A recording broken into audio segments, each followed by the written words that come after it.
have to adjust some things because I'm gonna have to run this in window.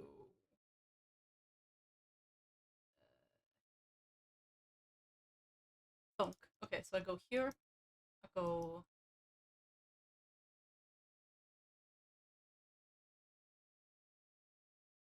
I gotta have one that's just those things. I gotta have. Yes. That'll do. Beautiful. And then we need game audio. Yes, we're going back. This is totally not like my third time starting this thing. Also, let me fix my I believe in you, son. background, I guess. We do not support the Pokemons right now.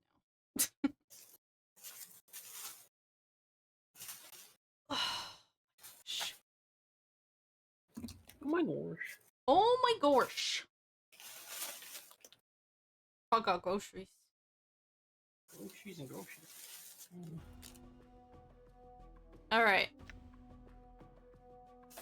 I believe You can do it. I can do it. Alright. I don't know what to do. Charisma's cool.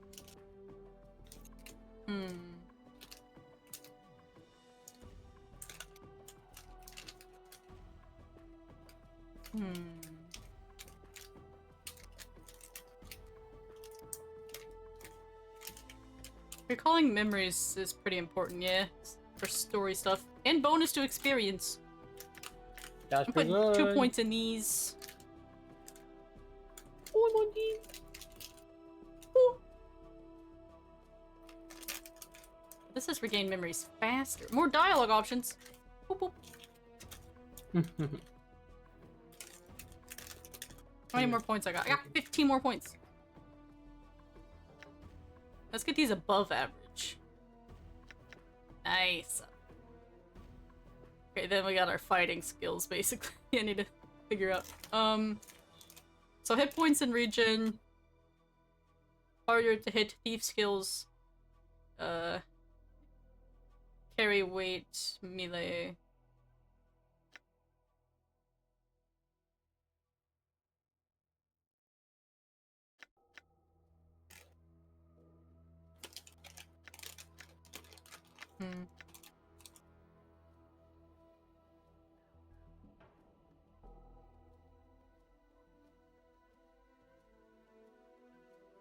I do like steel and stuff.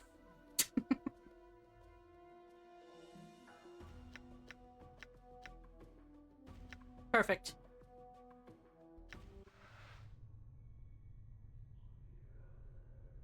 We're in. Can you guys hear ambient noises, or do I need to turn it up? You okay? You playing corpse or you putting the blinds on the dusties? I thought you were a deader for sure.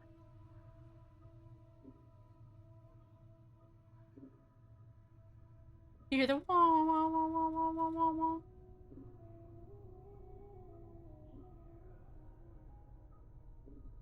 Let me mute even.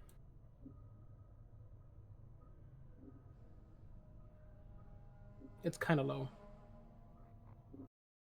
Keep talking to per person so I can see if the audio on them is good. Who are you? Who am I? How about you start? Who are you? I don't know, I can't remember. Can't remember your name? Well, next time you spend a night in this burg, go easy on the bub. Name's Mort. I'm trapped in here too. Trapped? Boost the TV.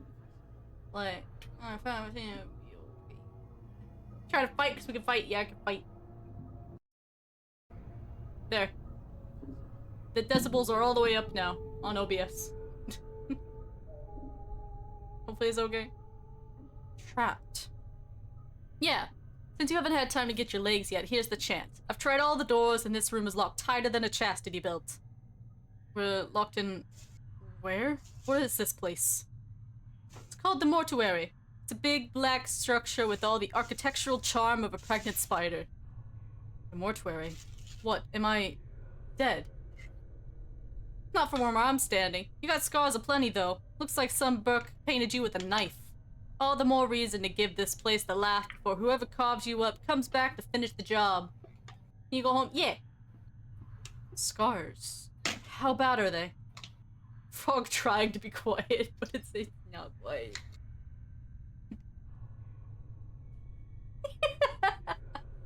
The like slowest can opening.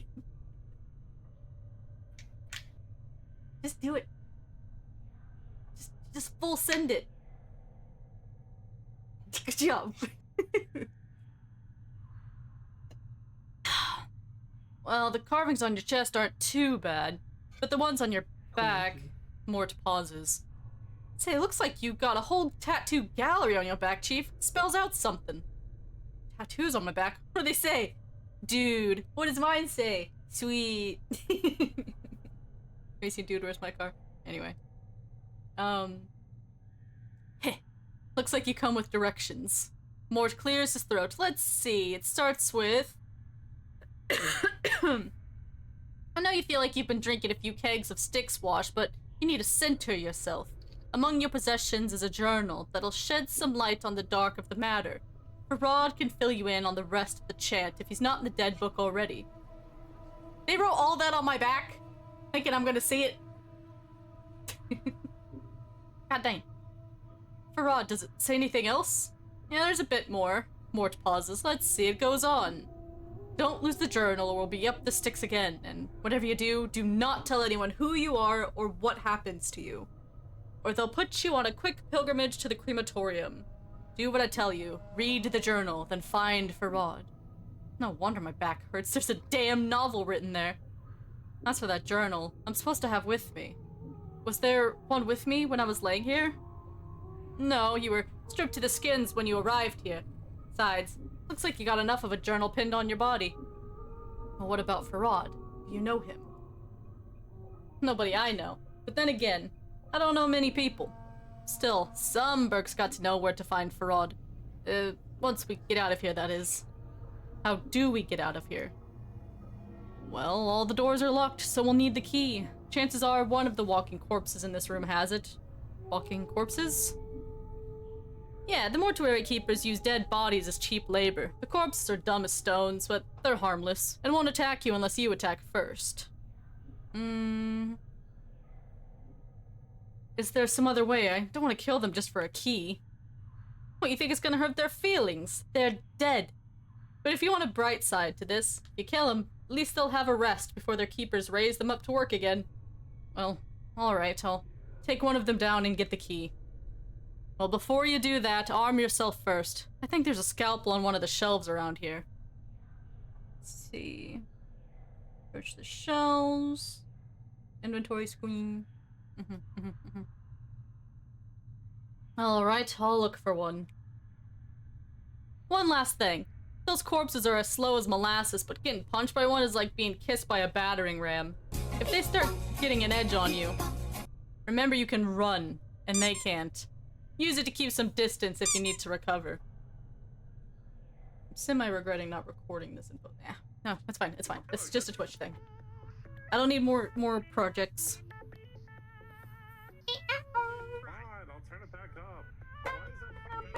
Oh wait, I can just grab the VOD, right? So, it's fine. It's fine. Beep, beep, beep, beep, beep. Alright, thanks for the advice. How do I run? Shift? Unheard of.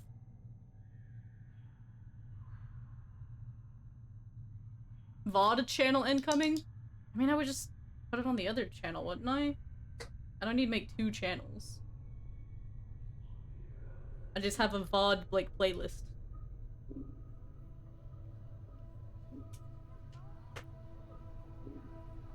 Okay. Oh, this is too many words! Bop, bop, bop.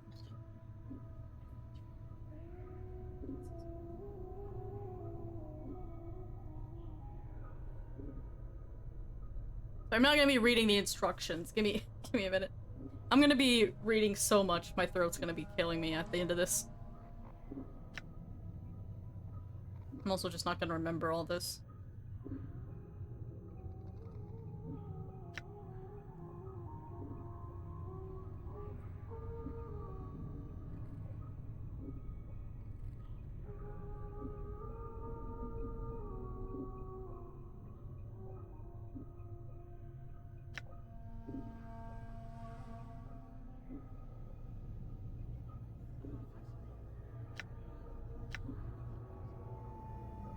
All right.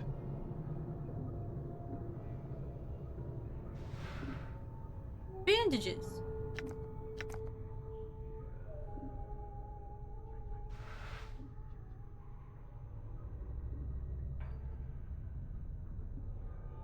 If I don't talk, it's because I'm trying to listen to what the audio quality is. Oh. Screenshot instructions too late. Also, I can just hover over these things to see what they are. Looks like someone is in the middle of dissecting this corpse. Slab is covered with dried blood and other remains. Whoa. That does not move camera, apparently. I thought WASD would. Arrow keys. Means I gotta like slide my shit over there. That's odd.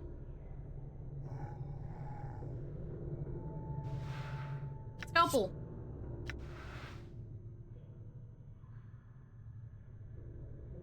Who's your favorite Planescape character and why is it Mort?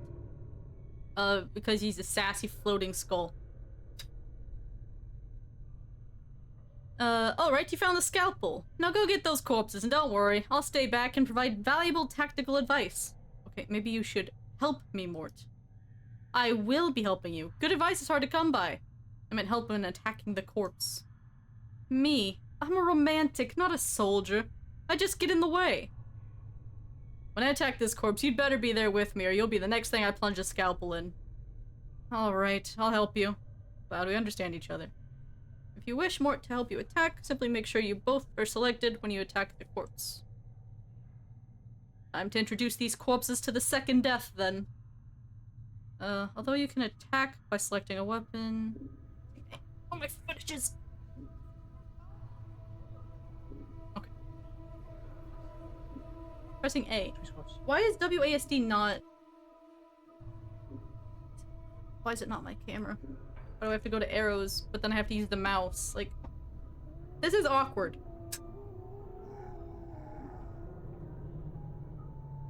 It is not ergonomically friendly.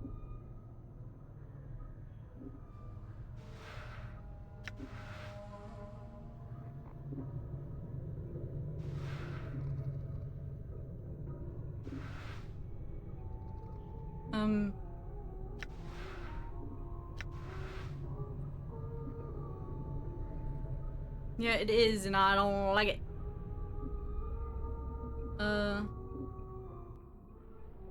Yep. Oh, dang. Audio seems pretty okay. I'll unmute and everything now. Which I can hear you properly. Attacker. Damn.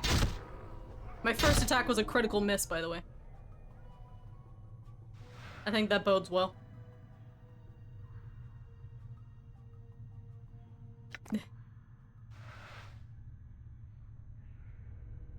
Attacker. Oh. This corpse's head lolls back and forth on its shoulders. Judging from the angle of the neck, it looks like this man may have been hanged. The number 825 has been painted on the side of his head.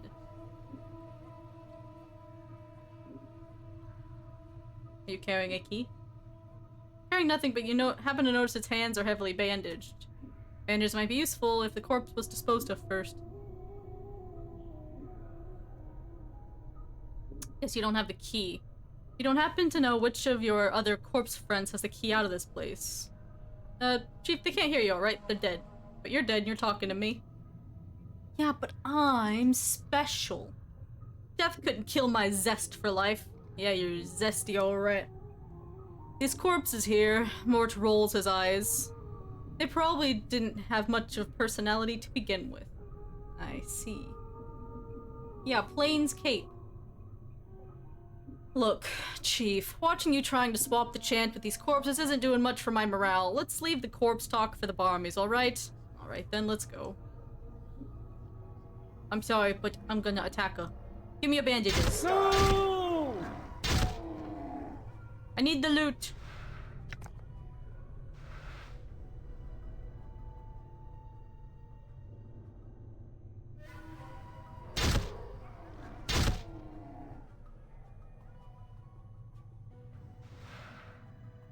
Got key. You'll get there, Fate. You just gotta focus on your current situations. Get yourself sorted.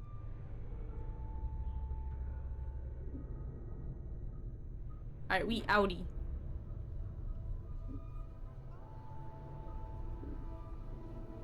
I got a key. I got a key. How do I use it?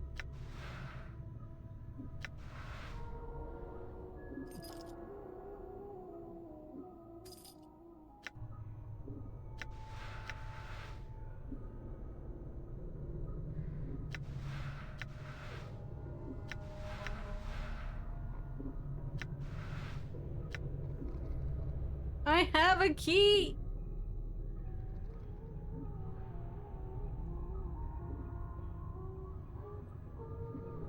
Okay, I guess that needs a different key. Oh. Some advice, Chief? I keep it quiet from here on. No need to put any more corpses in the dead book than necessary. Especially the femmes. Plus, killing them might draw the caretaker here.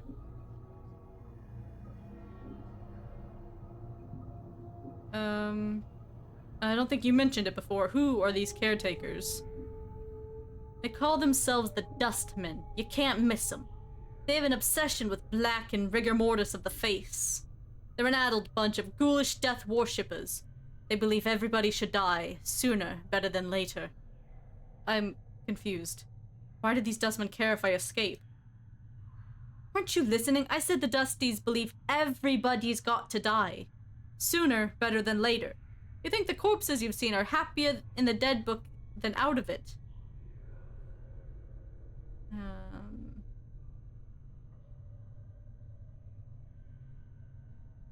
Before you said something about making sure I didn't kill any female corpses. Why? What? Are you serious? Look, Chief, these dead chits are the last chance for a couple of hardy bashes like us. We need to be chivalrous. No hacking them up for keys, no lopping their limbs off, things like that. Last chance, what are you talking about? Chief, they're dead. We're dead. See where I'm going? Eh? I thought I wasn't dead. You can't be serious. Chief, we already got an opening line with these limping ladies. We've all died at least once. We'll have something to talk about. They'll appreciate men with our kind of death experience. Yeah, wait, did you say before that I'm not dead? Well, alright. You might not be dead, but I am. And from where I'm standing, I wouldn't mind sharing a coffin with some of these fine, sinewy cadavers I see here. Mort starts clacking his teeth as if in anticipation. Of course, the caretakers would have to part with them first, and that's not likely. But where did all these corpses come from? Death visits the plains every day, Chief.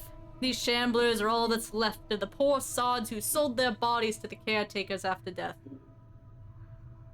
Alright, I'll try to remember that. Look, Chief, it's obvious you're still a bit addled after your kiss with death, so I got 2 bits of advice for you. 1, you got questions, ask me, alright?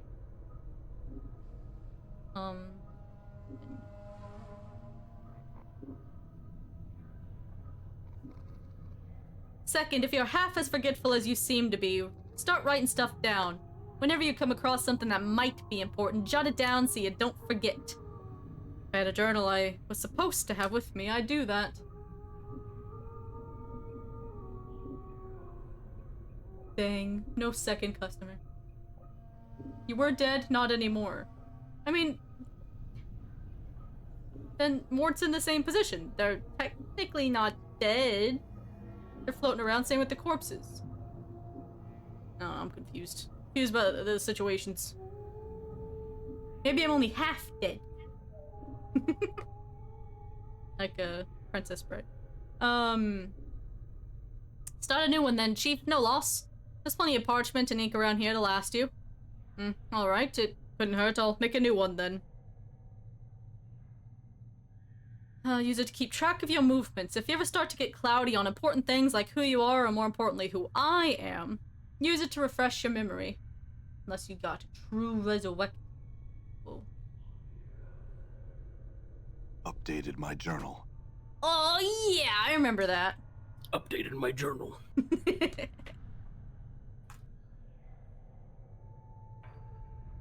I want to talk to him. The shambling corpse gazes at you with vacant eyes. Your skin is paper thin and almost wispy. It's like someone draped a sheet of cobwebs across her frame. The number 594 has been scratched onto her forehead with a charcoal pen. Oh god, my stuff is broken. Give me a sec. Oh yeah, don't move. Oh. So, doing anything later? The corpse continues to stare at you. Farewell then. Psst. See the way she was looking at me, huh? You see that? The way she was following the curve of my occipital bone? What? You mean that blink-eyed beyond the grave stare? Well, are you blind? She was scouting me out. It was shameless the way she wanted me.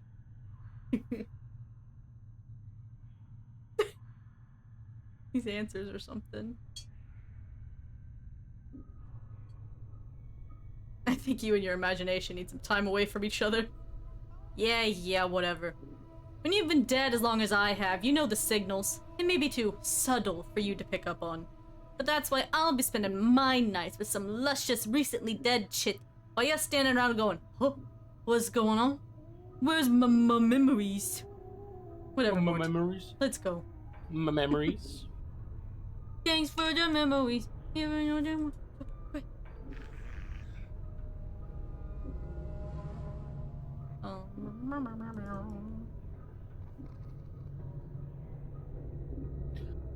memories? My memories. Loot all the shelves. Receiving room logbook. Fist iron money.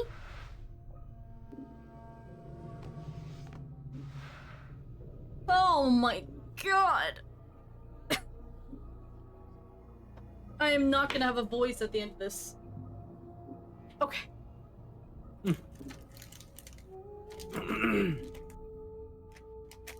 Just right after I woke up too. I'm gonna put myself to sleep with story time. Not because boring, but just story time sleepy. Alright. This huge logbook lists mortuary procedures in a tight, crabbed script. All shells entering the mortuary are to be delivered to the receiving room and logged with the scribe on duty before being embalmed or cremated. Maybe I should make Frog read the lore we find. The stairs. Blink. The records are to be checked to determine if the shell is one of the contracted, and if so, do not prepare the shell. Move the shell to one of the preparation rooms. Contact the scribe on duty and notify him. See? Get yachty. Get yachty. Okay. And notify him that a contracted shell is to be raised. Also, my ambiance music shut itself off. I don't like that. Be certain that a shell is thoroughly stripped of its possessions before being sent to the preparation rooms. The contracted workers are intended for simple manual labor and do not have the capacity to search and strip a shell. The faction is not responsible for any possessions lost or items stolen by collectors who have brought the shells to the mortuary. The shell's possessions are to be stored in the receiving room until an initiate can be sent to claim them. Please catalog all possessions in the logbook. Following this list is thousands of entries of bodies that have been sent to the receiving room. As you flip through the rest of the book, however, you notice the last page has been cut out. They have fist irons. Bandages.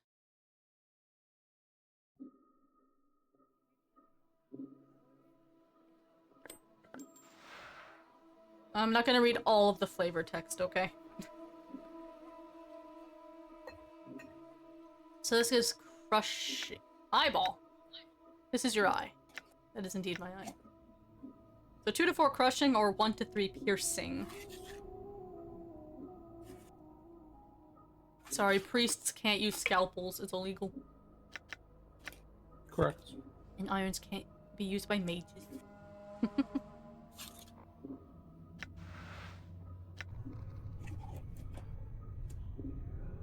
What flavor is the text? Cherry, banana, strawberry?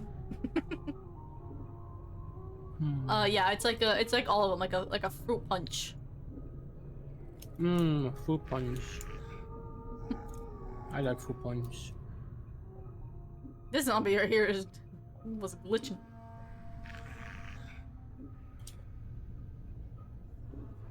Describe this, or his name is Dal. Dahal. This scribe looks very old. His skin is wrinkled and has a slight trace of yellow, like old parchment. Charcoal gray eyes lie within an angular face, and a large white beard flows down the front of his robes like a waterfall. His breathing is ragged and irregular, but even his occasional coughing does not slow the scratching of his quill pen. Wait, Fate, you only had one customer in your entire shift? Is that what you're telling me?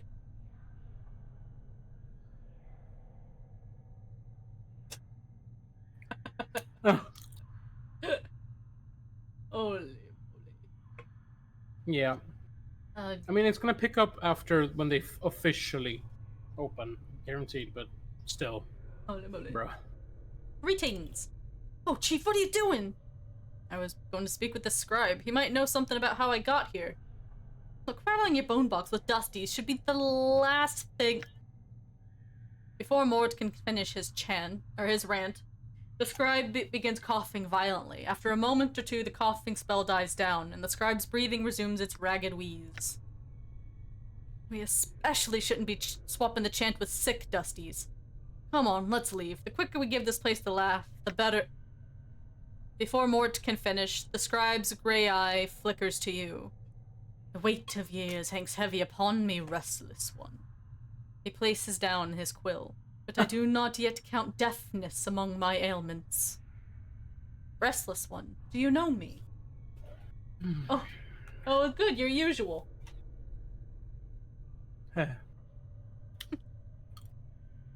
Know you,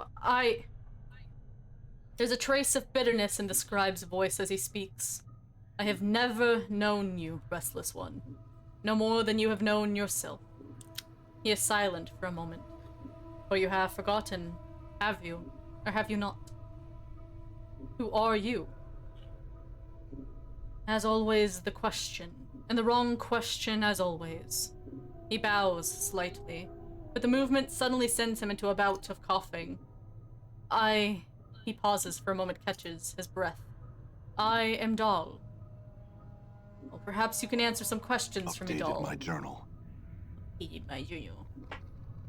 Should we keep an updated my journal tally? That'd be funny. I'm gonna do it. What's that, 2? Yeah, it's 2. 1 second. Let me get that set up.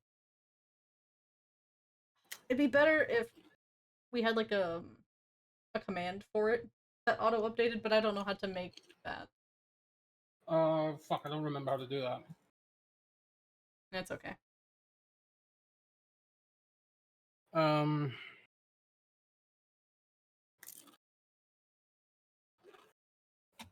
can look it up. Well, if you figure it out and you want to add it, go for it.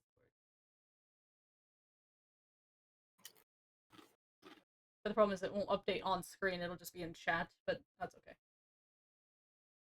For now, I'll stick it up there. Okay.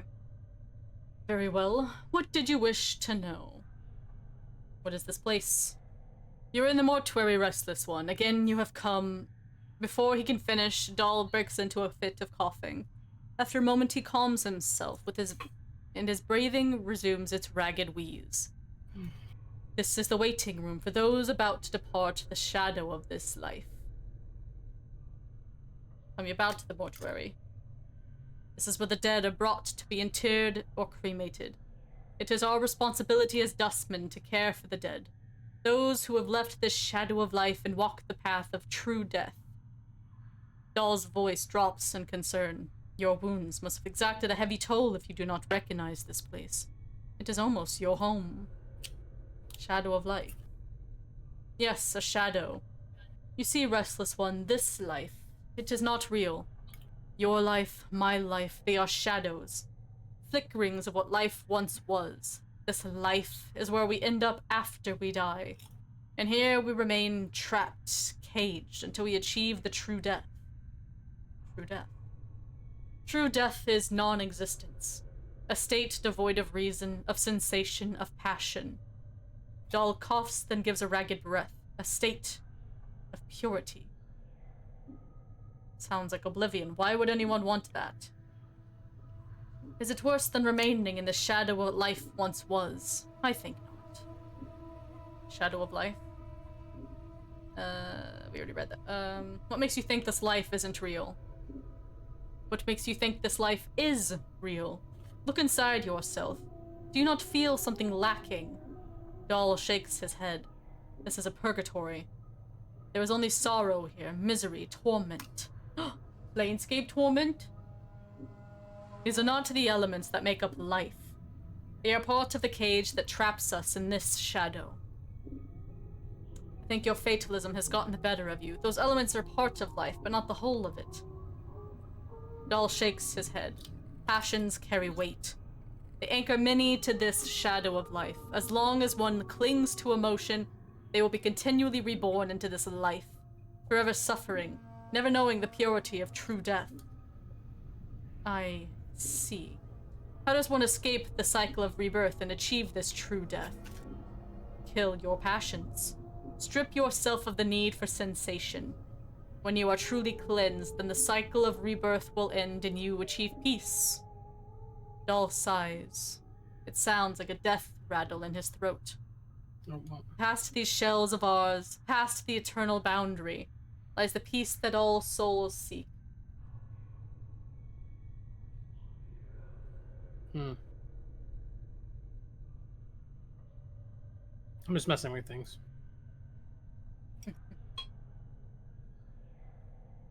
Is there a way to make it where only you can use that command?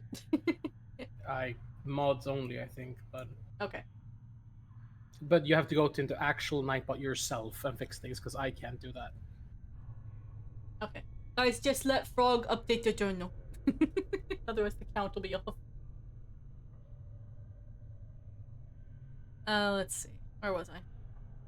Depressed Buddhism? Sort of. It's basically nihilism, I guess. In a way. More extreme nihilism. Let's see. Or as they called it, fatalism, I guess, works.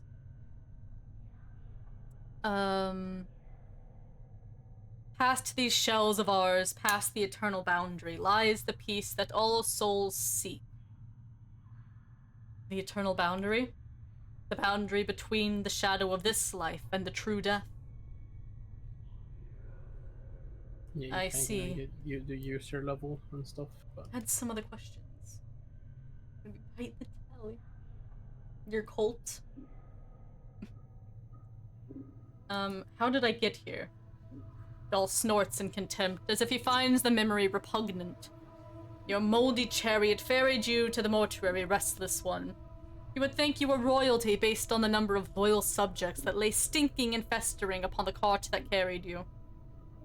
I arrived here on a cart. Updated my journal.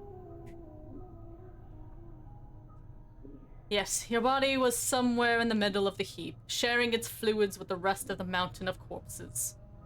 Dahl breaks into another violent fit of coughing, finally catching his breath minutes later. Oh, fatalism. You're funny. Your seneschal parade was... I don't know what that means. As always, please to accept a few moldy coppers to dump the lot of you into the mortuary gate. Who is this Farad? He is a collector of the dead. Dahl draws a ragged breath and then continues. We have such people in our city that scavenge the bodies of those that have walked the path of the true death, and bring them to us so that they may be interred properly. Where can I find this Farad? If events persist as they have, Restless One, you have a much greater chance of Farad finding you, and bringing you to us again before you find whatever ooze puddle he wallows in this time. Nevertheless, I must find him. A slight warning creeps into Dahl's tone.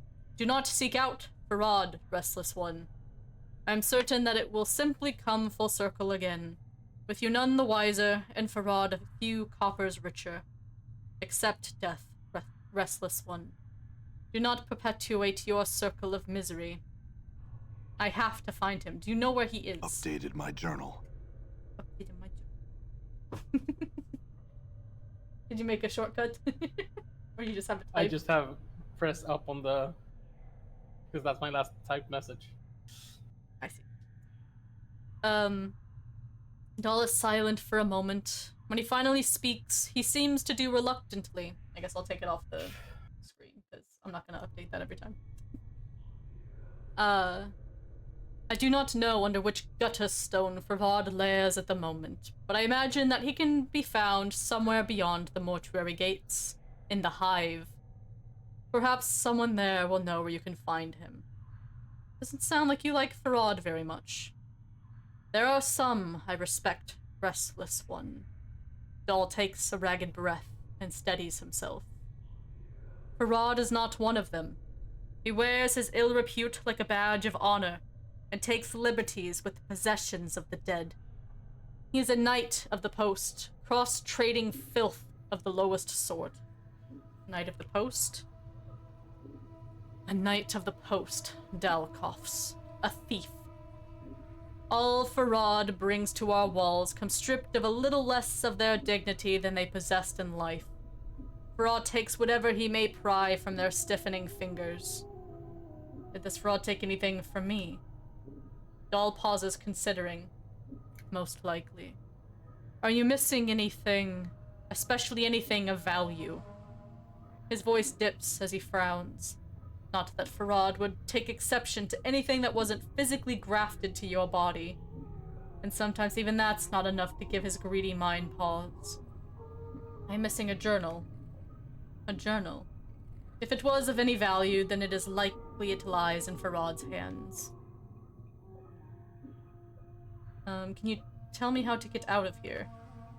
The front gate is the most obvious exit, but they will not let anyone other than dustmen pass. Dahl breaks into a ragged cough and then continues.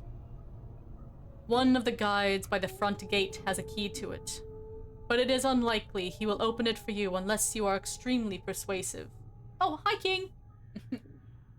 Game good so far. We just started. We are very, very early. We woke up. We don't know how we got here. We got a little skull friend. And now we're talking to one of the keepers of the place. Trying to figure out who he is. And how to get our journal back from a fellow who brought us here. Yep. Do you know who I am? I think I already asked that. Updated my journal. Just kidding. Updated my journal. I'll get to it in just a second. I know scant little of you, Restless One. I know little more of those that have journeyed with you, and who now lie in our keeping. Dahl sighs. I ask that you no longer ask others to join with you, Restless One. Where you walk, so walks misery. Let your burdens be your own. There are others who journeyed with me, and they are here. Updated my journal. Updated my journal. Is it twice? Yep. It's gonna happen a lot, I think, so get ready. I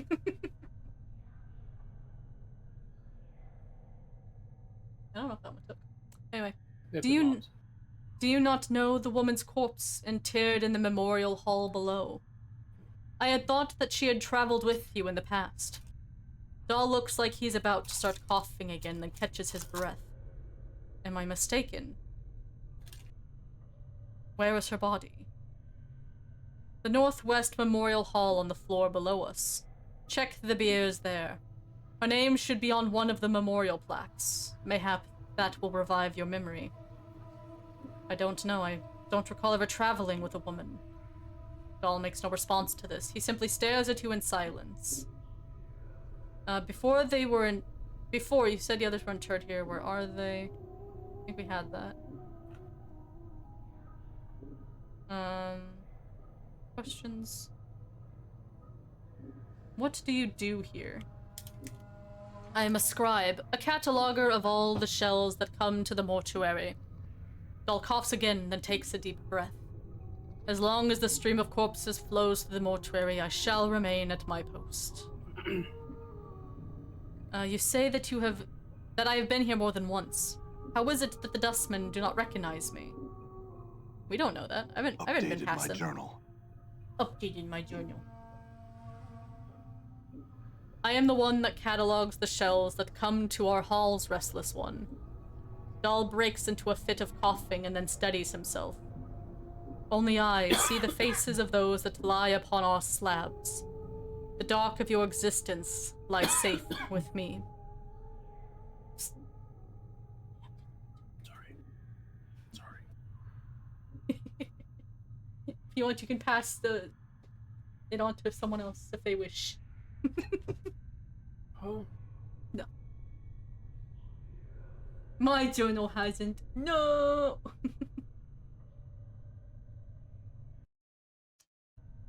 I am the one... Okay.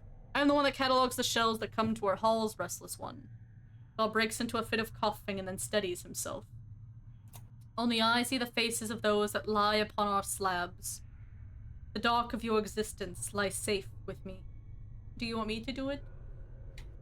Was there another one? Sorry, was that what you said? I thought you were working through the coughing. Just one? Just one. I could maybe try to make it a stream deck thing. That way I just have to press a button. Up to you. I just don't want to annoy you. Don't annoy me.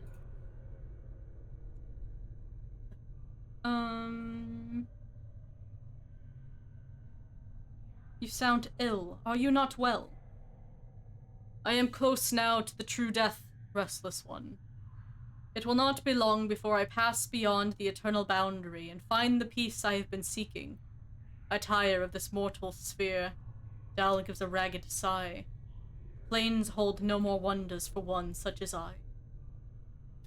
Whoa. Are you certain? There might be some way I could help you. I do not wish to live forever, nor live again, restless one. I could not bear it. I think we've asked everything. As you turn to leave, Dahl speaks. Know this. I do not envy you, restless one. To be reborn as you would be is a curse that I could not bear. You must come to terms with it. At some point, your path will return you here. Dahl coughs, the sound rattling in his throat. It is the way of all things, flesh and bone. And perhaps we will meet again, Dahl. Game kind of reminds me of Disco Elysium. That's funny you mentioned that. I was watching a video last night about the history of CRPGs, and they said that Disco Elysium is the spiritual successor to this game, like... or being like, hey, if you like PLANESCAPE Torment, you should play Disco Elysium. It was like the next closest thing. Not sure of how true it is, because I haven't played Disco Elysium, but there you go. They were just saying, like, in terms of, like, weirdness, I guess.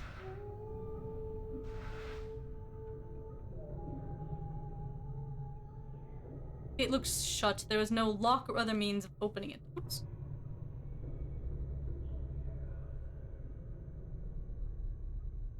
Did I search this one? I'm hitting shift. I'm not running, though.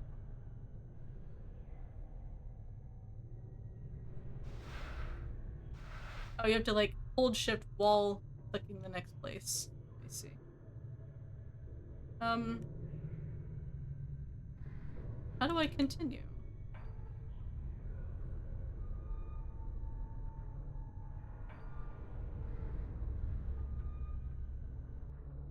Oops.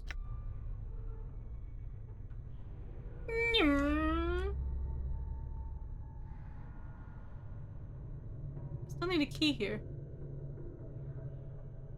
Oh, there's a door over here. Damn it! Everything needs a key.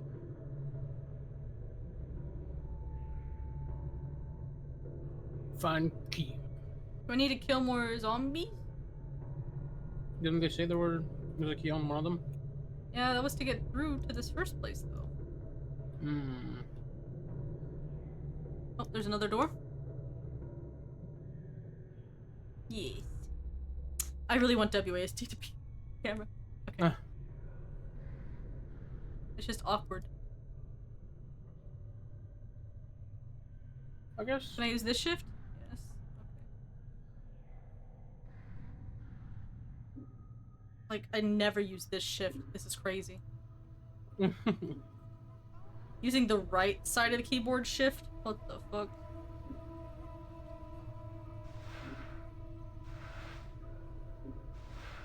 Bandage! It doesn't automatically go to my quick.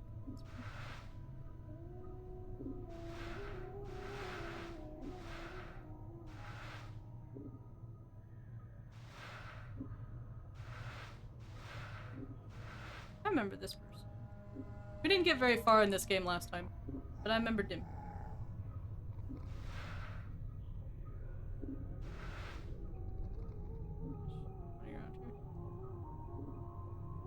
Alright, alright, alright. Wait. I think they're gonna want needle and thread or something. I gotta attack her.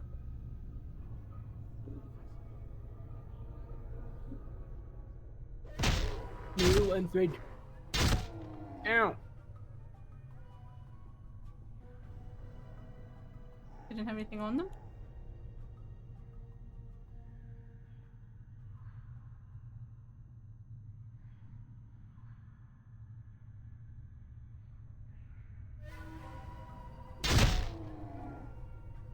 You had your second customer? Let's go!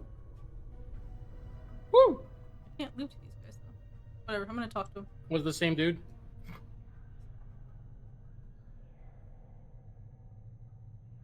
Irene. You see a slight young woman with pale features. The sunken flesh around her cheeks and neck make her appear as if she is starving. She seems intent on dissecting the corpse in front of her, prodding the chest with a finger. Greetings. The woman does not respond. She seems too intent on the body in front of her. As you watch her work, you suddenly notice her hands. Her fingers are talons. They are darting in and out of the corpse's chest cavity like knives, removing organs. I said greetings. Doesn't sound too good. The woman makes no response. I think the dusty chip might be a bit short of hearing, Chief. Let's lay off, shall we? What's wrong with their Updated hands? my journal. Journal updated. She's a tiefling, Chief. They got fiend blood in their veins. Usually because some ancestors of theirs shared knickers with one demon or another. Makes some of them addled in the head and addled looking, too. Tap the woman to get her attention. The woman jumps and whips around to face you. Her eyes are a rotting yellow, with small orange dots for pupils.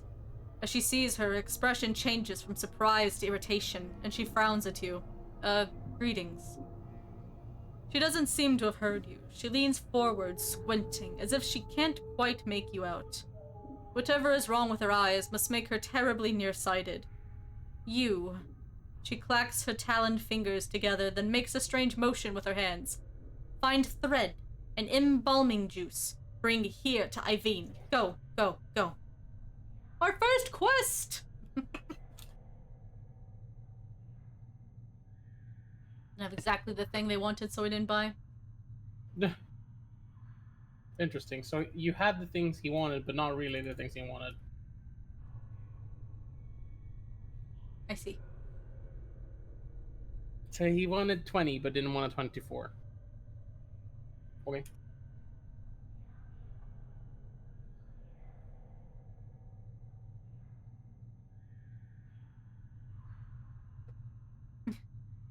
Strange. Yeah, it's a choice. Updated my journal. Updated my journal.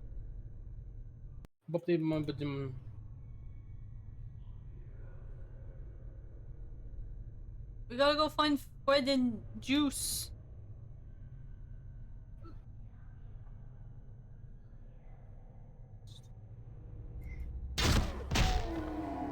How come I can't loot the corpses anymore? I killed 3 and I've been able to loot. There we go, tab. That's the thing I'm looking for.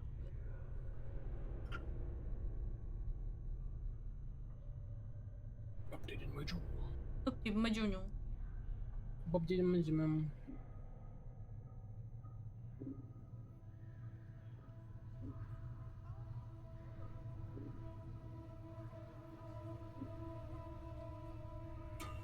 Wait. This corpse 985 has stopped dead in its tracks, judging from the condition of its left leg. It looks as if some sort of tomb rot or corpse mold has eaten through its knee.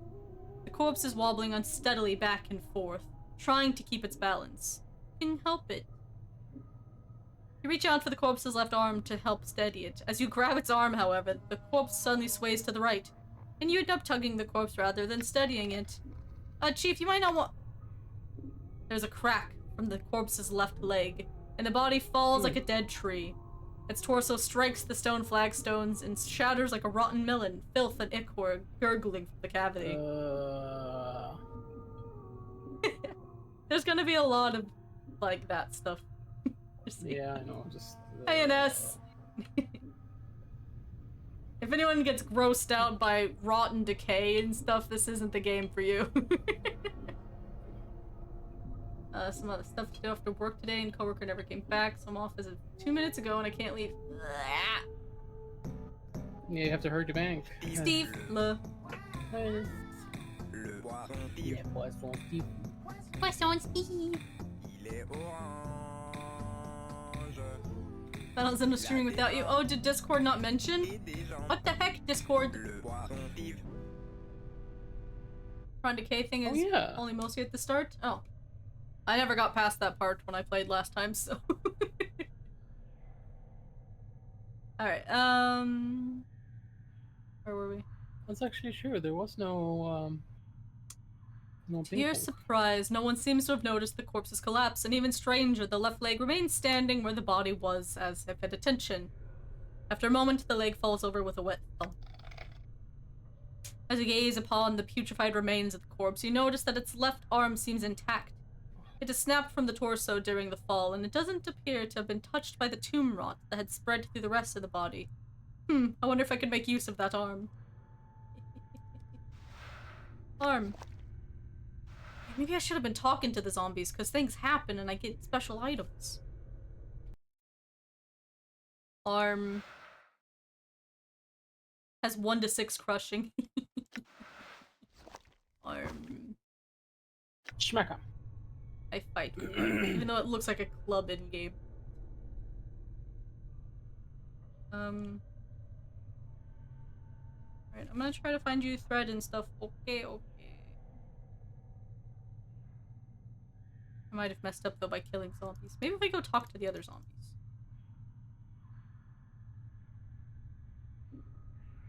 Because there were some in here.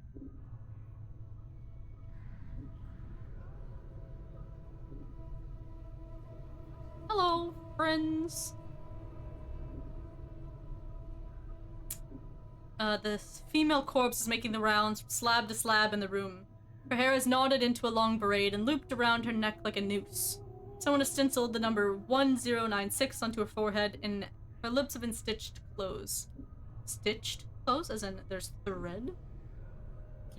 Nice braid. Corpse does not respond. You doubt it even knows you're there. thing. I didn't get the option. Darn tootin'. The smell of formaldehyde emanating from this corpse is particularly strong. It smells as if it was applied recently and with good reason. This corpse appears to be in an advanced stage of decay. Her jaw is missing, and some of the flesh has slid off her skull, revealing the number 1072 chiseled into the bone. I think this one's seen better days. The corpse does not respond to your voice. The fact it has no jaw may have something to do with that. Either that, or it has simply nothing to say. I may have messed up. The number 1201 has been inked on the forehead of this corpse, and the ink has run down its eyes, cheeks, and jaw. As you follow the ink tears or tears? I don't know. I hate that tears and tears are spelled the same. I don't know. Down the corpse's face, you notice it has run into the stitching, sealing the corpse's lips, and has caught on what looks like the corner of a note stuck in the corpse's mouth. Try and pull the note out. The note has mingled with the ichor in the zombie's mouth. If you tried to pull the paper out through the cross stitches, it would tear the paper to shreds. Hacking up the corpse to get at it looks like it will destroy the note. You will need a delicate way to remove the stitches before removing the note. Use the scalpel!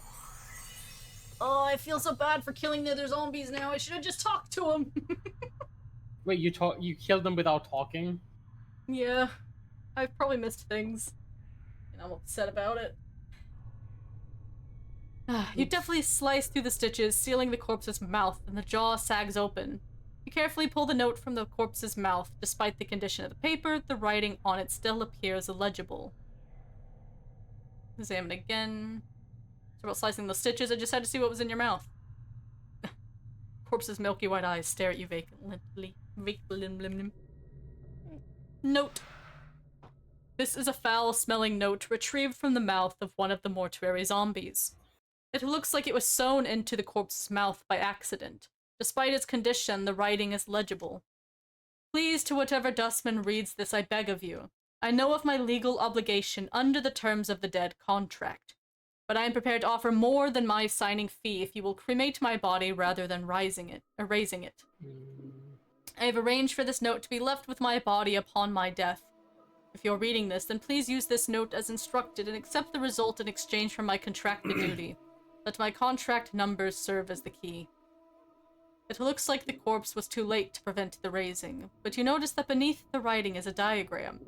It looks like directions for folding the parchment into a strange pattern. Oh no, I have to do origami! Queen, you probably shouldn't do that. That's not very good. This foul-smelling note has a strange-looking diagram inscribed beneath the writing. It looks as if it's instructing you to fold the corners of the note so that their points touch the center. There is a series of strange marks on each corner.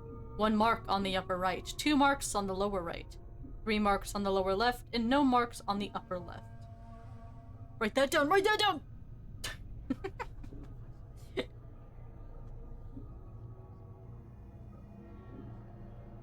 You think I was kidding? No, I meant write that down! Yeah. Expected nothing less from you. Just gonna use up a bunch of scrap paper. I don't need any of this. I don't need any of this. Where are we? 1 in the upper right. 2 in the lower right. 3 lower left. And 0 upper.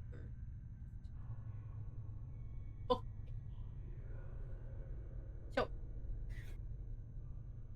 Wait. Lower right. Oh, jeez, I can't do them the same. Oh.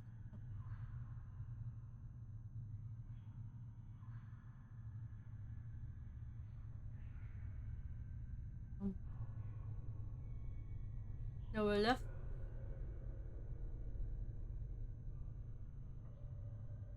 But we don't do the upper left. Confusion.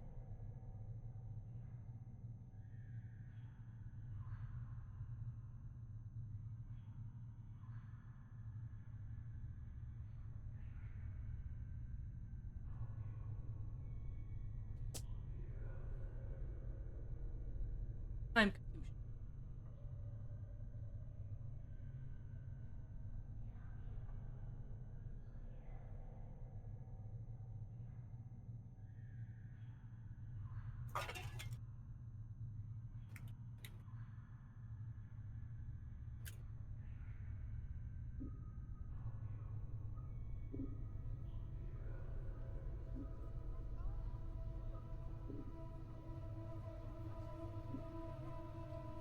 I'm very confused.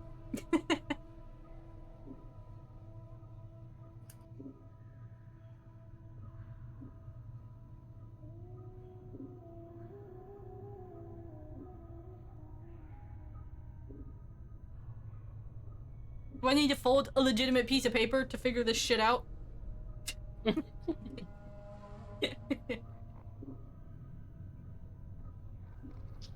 My brain hurts. Because it's gonna cause markings. So, if I do the upper right, leaves one mark. But that's gonna be the case for everything.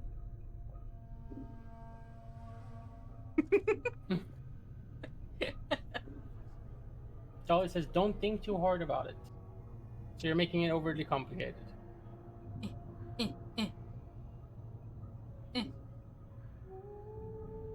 What do you mean I'm thinking too hard about it?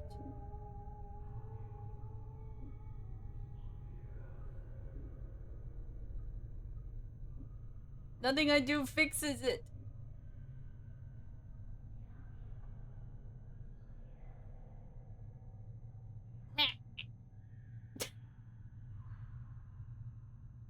Don't know the orbiter.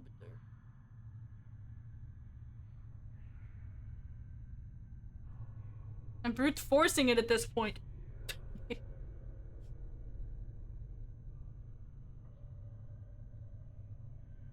Because if it's 1, 2, 3.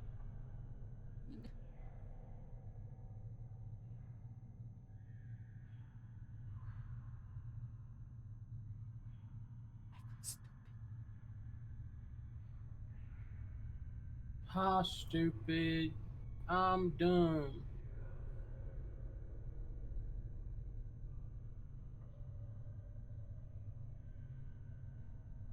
Ah. I've tried this as like 0, 1, 2, 3. That ain't work.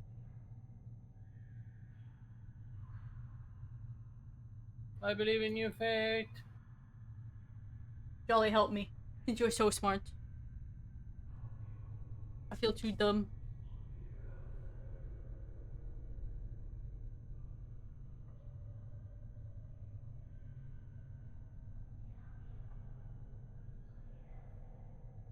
But that's what I was doing. Upper left is 0. Of course, this 1, 2, 0, 1. But that doesn't help me.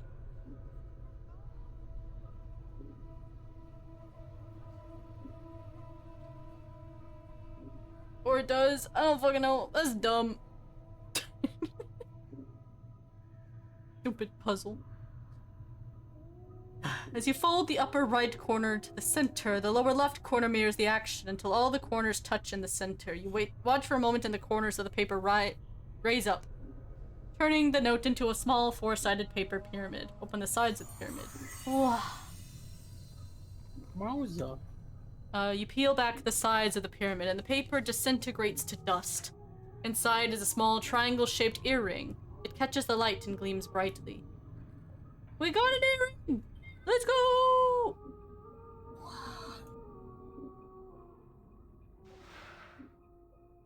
You're faring, but despite its beauty, all it seems to remind you how strange the world you've woken up in. It's magical, but I don't know what to do. Identify. I don't know. I'm just gonna wear it. We send it. Now we got the drippy. What to be cursed and you, like, perish if you step on your left foot.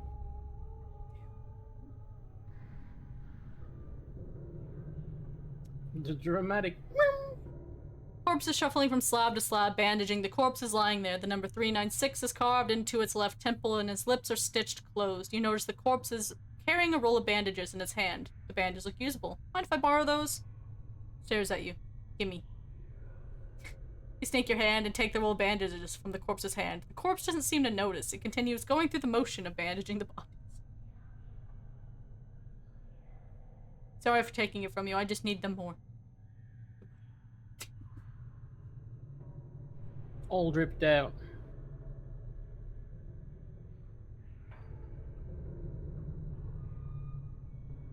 The corpse is lumbering along a triangular path. Once it reaches one of the corners of the triangle, it pauses, turns, and staggers towards the next corner.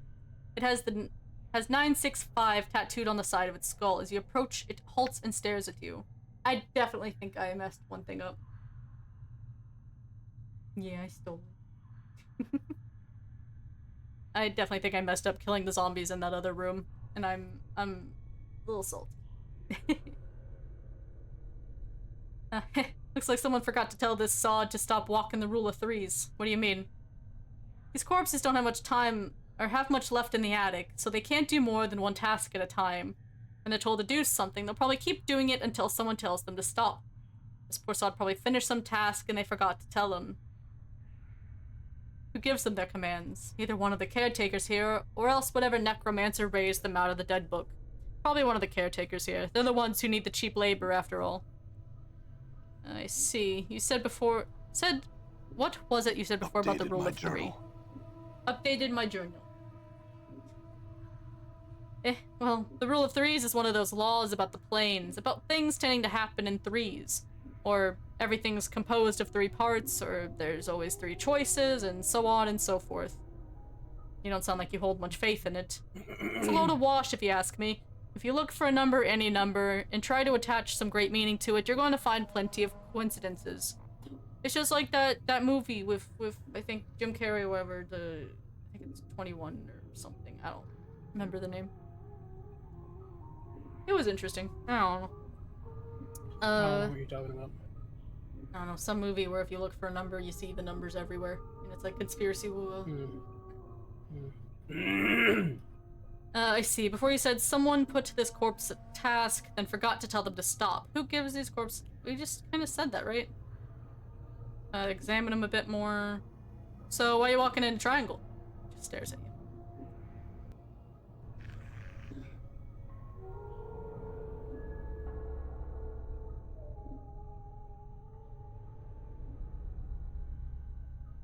The left side of this woman's face looks as if it was caved in with a club, and her flesh sags and bruised, swollen clumps over her ruined skull. The number 626... 626? It's Stitch! Has been stitched onto the corpse's right cheek. Just below the eye. Nasty wound you got there. Very well then.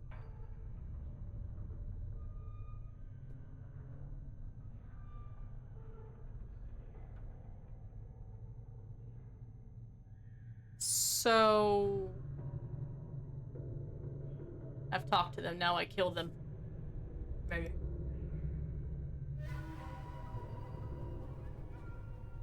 What? Why am I chatting? Damn. Damn. Die. Attack!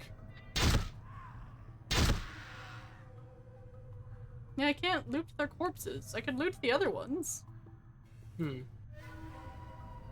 Oh well, getting experience.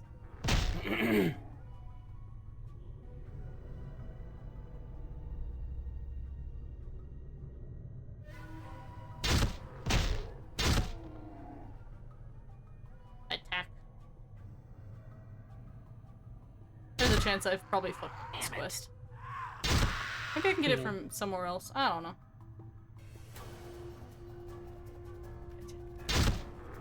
Attack them all. Attack. We're just letting them rest. They're taking a break. They're just gonna be raised again. It's okay.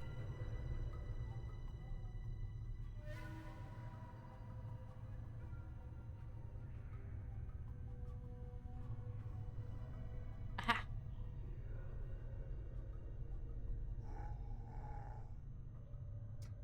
The shambling corpse gazes at you with vacant eyes. The number 821 is carved into his forehead. His lips have been stitched closed. The faint smell of formaldehyde emanates from his body.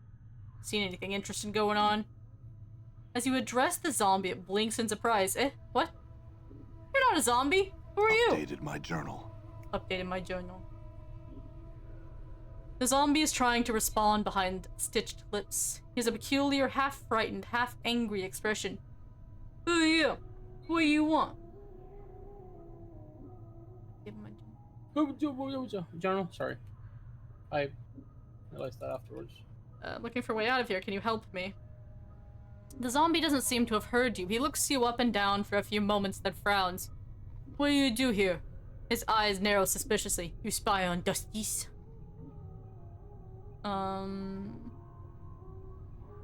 Yeah, I'm spying on the Dusties. He studies you more intently. You spy? You would still? Still? Mort breaks in whispering. By the powers, this Burke's an anarchist. Posing as a zombie's got to be a first for those addled sods. Anarchist. Updated my journal. Updated my journal.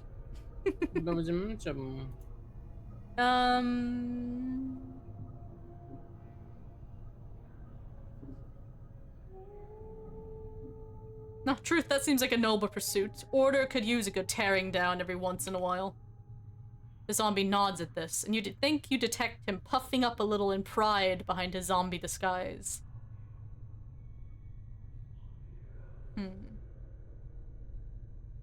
So what are you doing here? Me spy on Dusties. See what I see, nothing more. What have you seen the dustmen do? Nothing, they do nothing, can't find nothing. Dead, dead, just dead people. Dusties do nothing. Eyes narrow in convictions, still I watch. I see, there was something I wanted to ask you. What do you want to know? Can I escape from here? The zombie grunts. Can escape through portals. He waves his hands. Poof! Portals, what portals? Portals. The zombie waves around the area. Portals everywhere. Can you show me one of these portals? He is silent for a moment, then nods slightly as if in understanding. Why should I help you? 3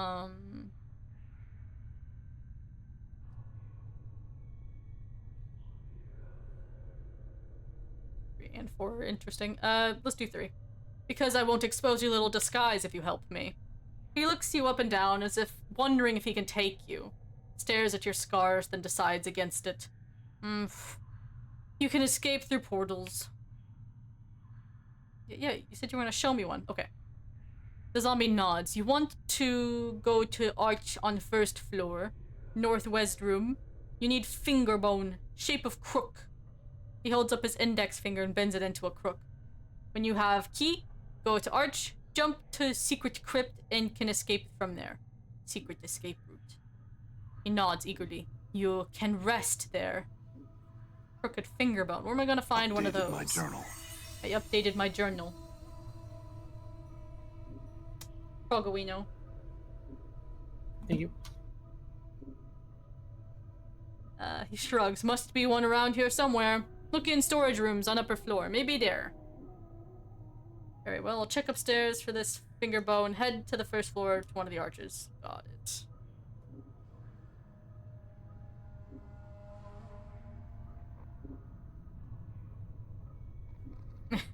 Passes around to see if anyone's watching, makes a shooing motion, hisses at you. Go get! 5. How did you get to look like that? Me good at disguise. Me also got scars. Me were lots of embalming fluid. Me make good zombie. Zombie giggles through stitched lips, then taps his head. Dusty stupid. Yeah, they're the stupid ones, alright. The sarcasm is evidently lost on the zombie, who nods eagerly. Stupid Dusties, me make good zombie. Size is pretty good. Can you disguise me as a zombie? He looks you up and down for a few moments, mumbling to himself, then nods. Me need jar of embalming fluid. Points at the scars on your chest and some needle and thread. And those are the exact same things I need. Let's see if I can find some. I was hoping you would have some.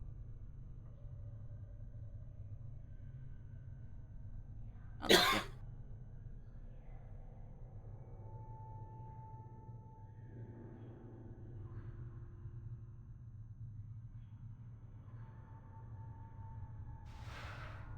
Oh, I found embalming fluid. Very good. Another one. Another one. Container is locked.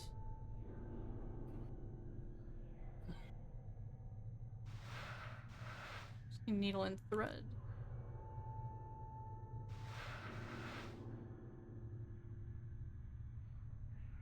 Locked. Shoot.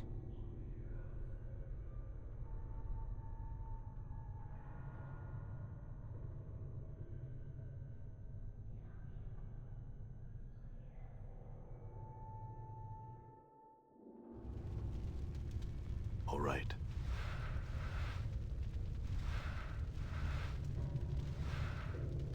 Charcoal charm. Oh, I thought it was a needle. Interesting. 50% resistant to fire, 25% resistance to magical fire.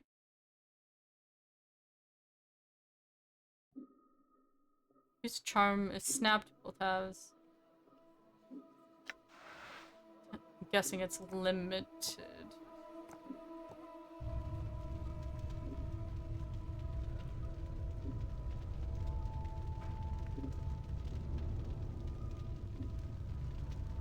Hi! The skeleton number 748, according to the number chiseled above its brow, is odd only in that some of its teeth appear to be false ones made of reddish-brown stone. They're clearly not valuable, however, as its caretaker would have otherwise removed them.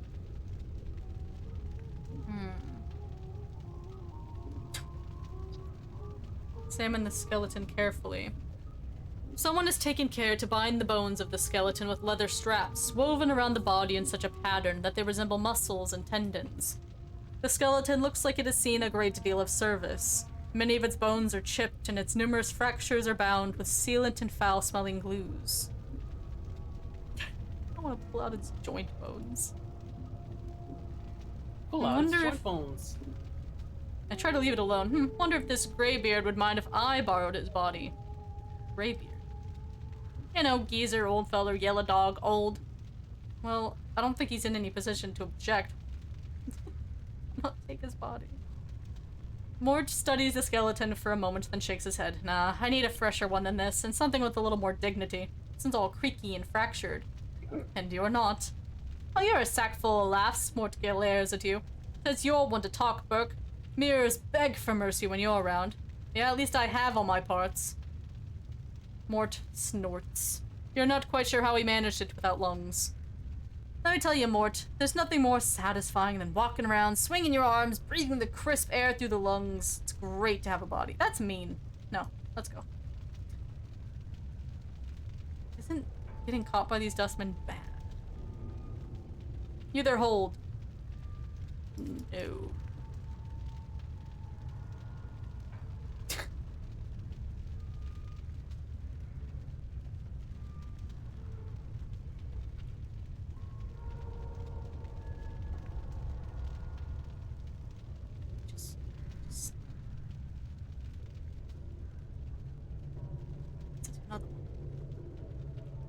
Gotta be sneaky.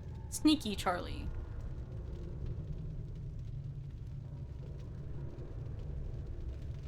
Ah, peanuts. It's okay, we can finish this.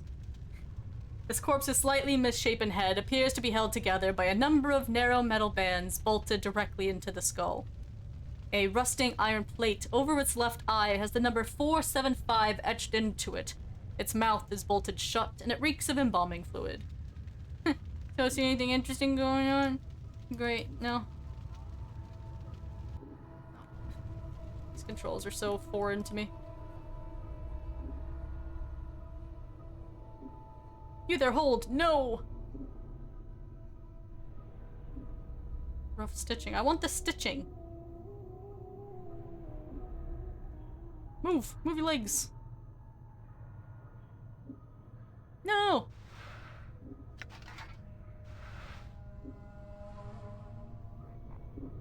You keep telling me to hold. I will not! Here we go. The skeleton has either seen a great deal of combat or has fallen down one too many staircases. Both its arms and legs have been broken and rebuilt with the aid of leather straps and thin iron rods. The front of its skull bears the number 863, but the back of the skull is caved in, forming an empty cavity. You notice that someone has taken advantage of this and tucked a rolled-up piece of parchment inside the skull. Yoink? You slip the parchment out of the worker's skull. Oddly enough, it looks as if the skull's cavity is intended to store messages. A tiny string is attached to the parchment from a hook bolted inside the skull, as if to keep the parchment from accidentally falling out. Unhook the string, take the parchment. You unhook the string and glance over the parchment. It looks like a reminder from one of the mortuary custodians. Judging from the note, the skeleton seems to be a walking messenger of sorts. As you take a second glance at the skeleton, you realize it has stopped in front of the slab because it can't figure out how to move past it. Examine again. Oh, jeez. The skeleton looks like it has seen blah blah blah. Okay. I'll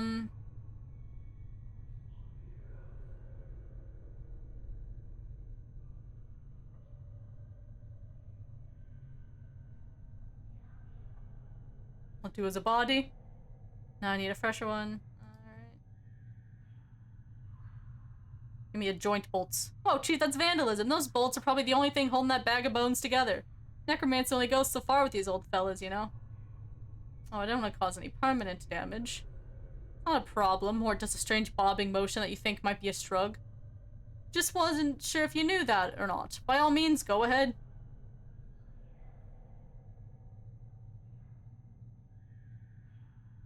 I'm doing it. You pull at the iron bolts with all your strength, and after a few moments of tugging, you rip the bolts from the joints. The skeleton collapses, some of its bones still twitching. Sorry about that, bones. A wooden club. And I have an iron spike. I will not hold. You can't catch me. 1-6. 1-3. Necessary, could be used as a dagger.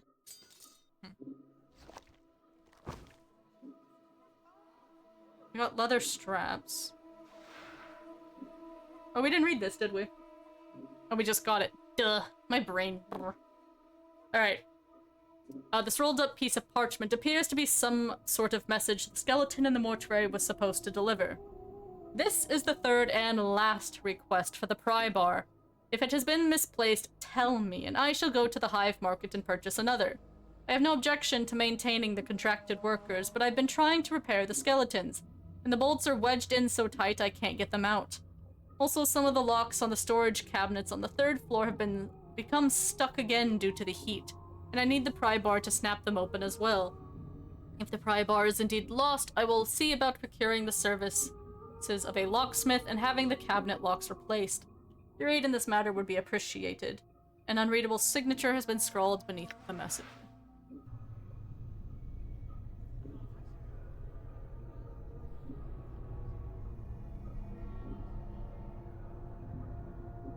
God, I have two people walking at me.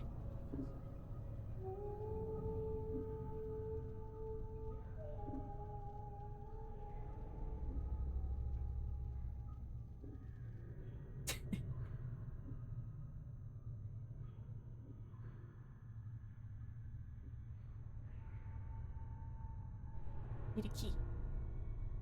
I'm trying not to get caught by these guys.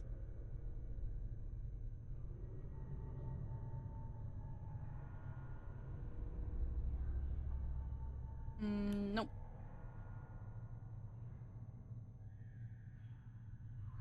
One, 3, 2.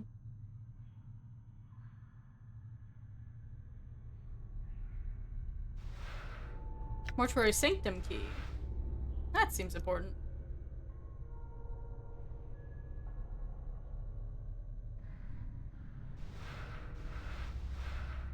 Hammer.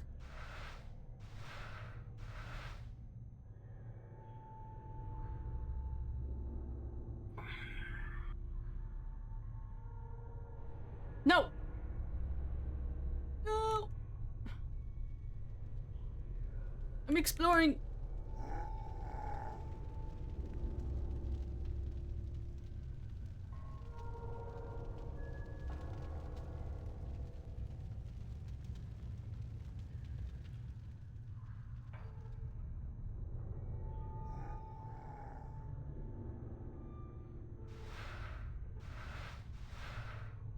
pry bar. Adjustment request. Double quaff.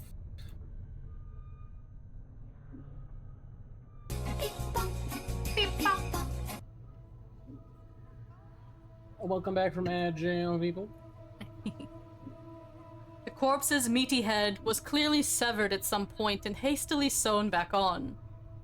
Several different sets of stitching, all in various states of unraveling, seem to indicate that the head is constantly being knocked back off and reattached during the course of its work. A number 79 has been cut into its temple, circumscribed by a fanged circle that appears to have been branded on its forehead. Examine it.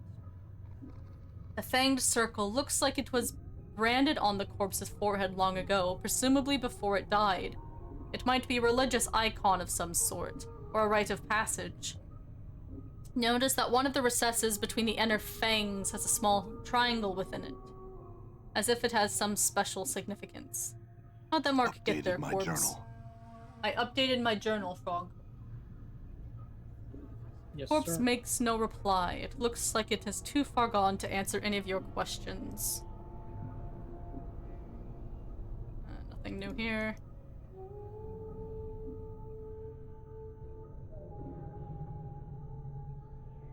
Smells horrible, as if it's only freshly stripped and prepared.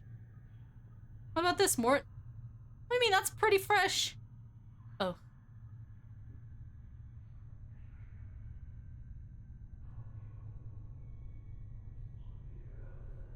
Should I be taking all their joint bolts? So I have the pry bar now. But I don't know what the joint bolts are for. Sorry, Philip.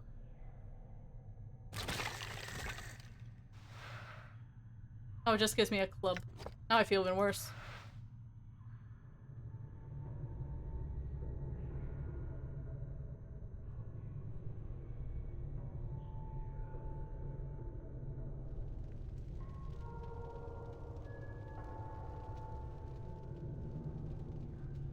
I want to hold. I want to look at your shelves. This is risky. You don't thread. Ah, peanuts.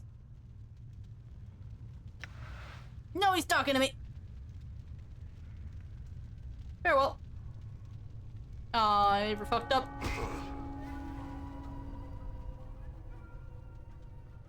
Move, bro. Go.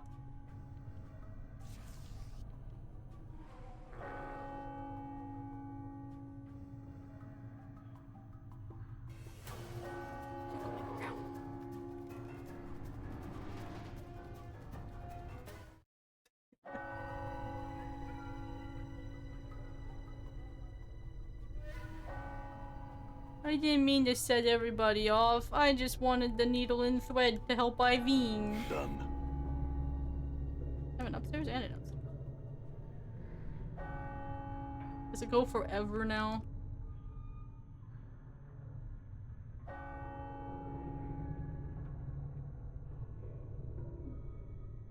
I got the things!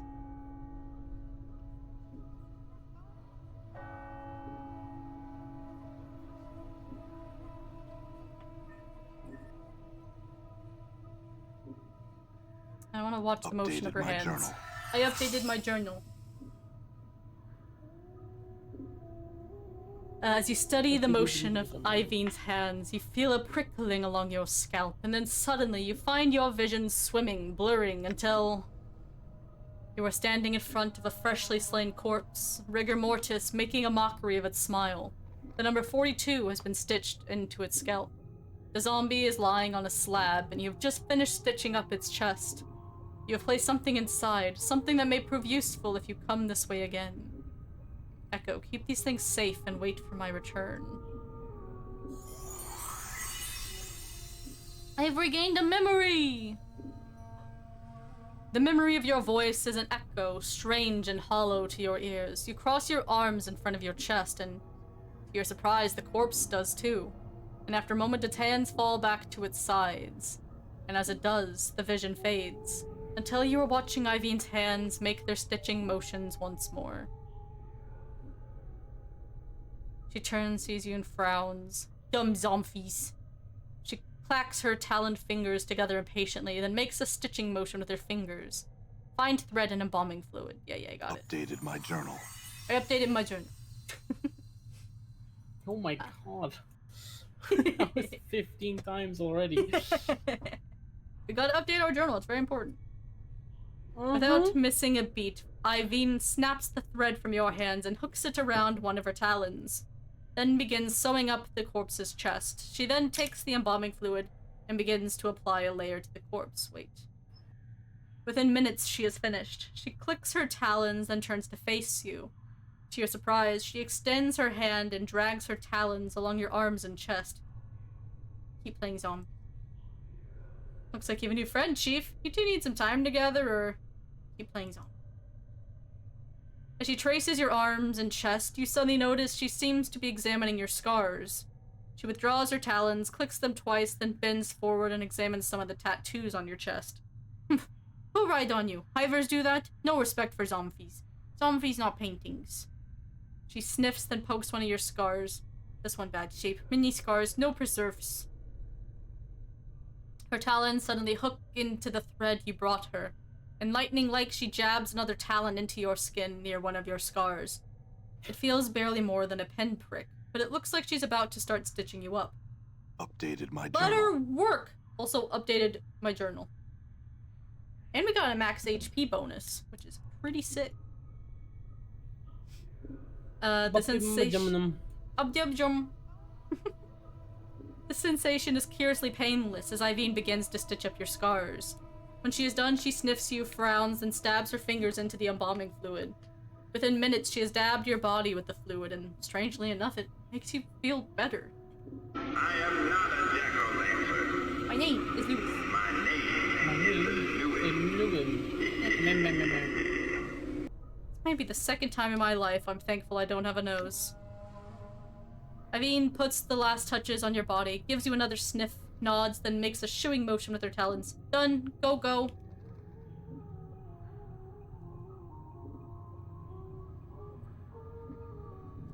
Thanks. So I don't have another set of needle and thread, though, for this guy.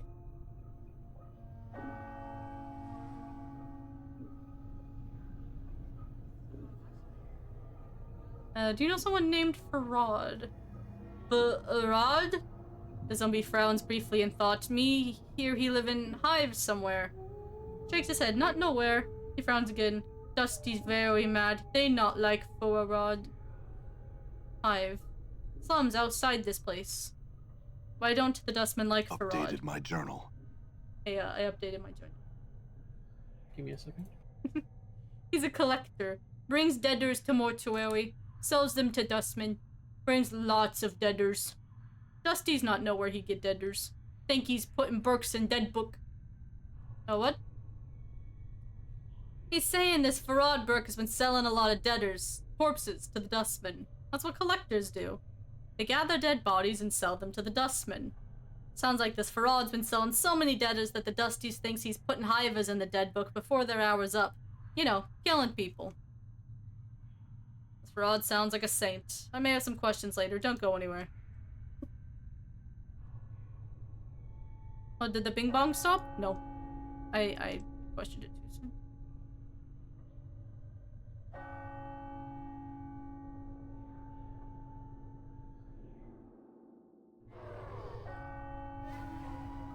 Oh, all the zombies are mad now. Haunted. Yeah, it means I can't chat with them. Alright. Tome of Bone and Ash. This worn leather-bound tome lists diagrams and charts detailing several minor wards and enchantments. There are numerous drawings of skeletons, bones, and the manner of which they may be preserved over time. Of particular interest is the section regarding guardians. Apparently the Dustmen animate corpses of fallen giants to serve as guardians for the mortuary. To make them even deadlier, armoring enchantments are woven into their breastplate to help shield them from attacks. This book is much too complex for you to absorb all at once, but it looks as if you could refer to certain sections when the need arises. Great. So you're saying there's gonna be big fellas mess me up?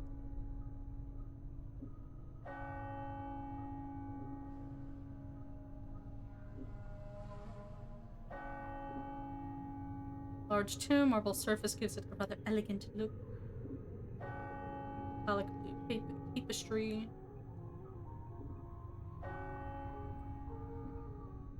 Oh! I found the giant skeletons!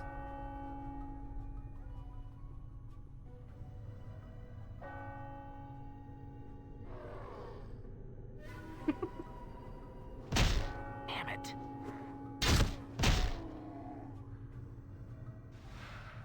A copper earring. We got more drippy! Oh, I can only have one earring? Man. Only one earring. You're only allowed to use it in one ear. Do you choose right, left? Which spot on the ear? Maybe I only have one ear. I don't know. True, you are like stitched together, so.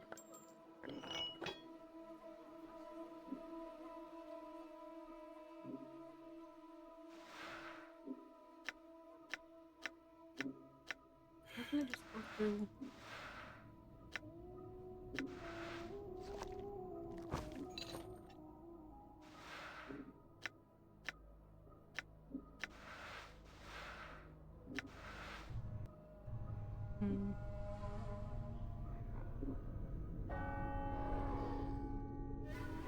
Shame I set them off. I really didn't mean to.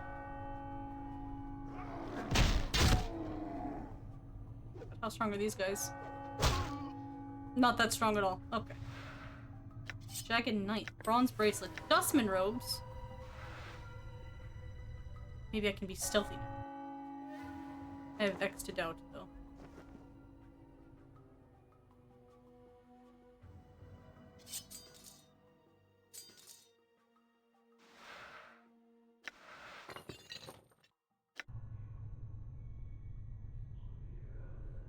Heavy barred gates.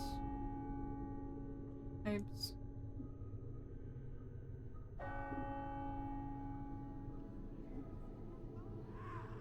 I don't think it's gonna matter that I'm wearing the robes. I don't know how to make the bong bong stop. I feel like it Bong bong. won't.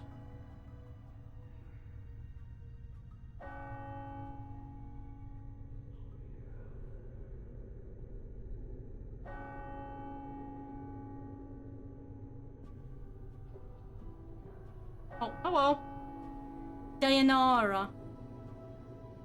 You see a strikingly beautiful ghostly form before you. Her arms are crossed, her eyes are closed. She has long flowing hair and her gown seems stirred by some ethereal breeze.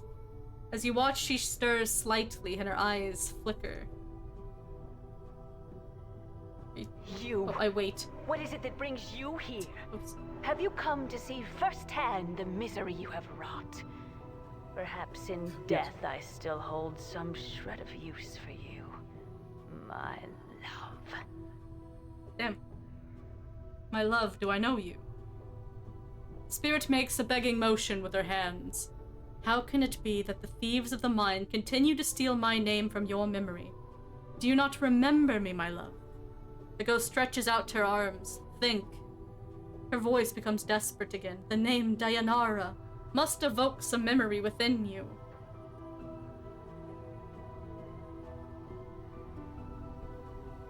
I think I feel the stirrings of memory. Tell me more. Perhaps your words shall chase the shadows from my mind, Dayanara. Oh, at last the fates show mercy. Even death cannot chase me from your mind, my love. Do you not see? Your memories shall return. Tell me how I can help you, and I shall.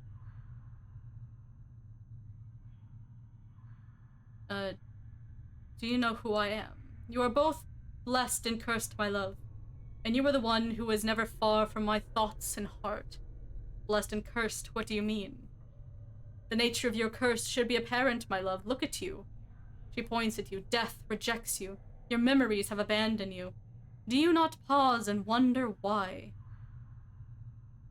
I'm still trying to get my bearings, actually. What else can you tell me about myself? I know that you once claimed you loved me, and that you would love me until death claimed us both. I believed that, never knowing the truth of who you were, what you were. I mean, death has claimed us, so I...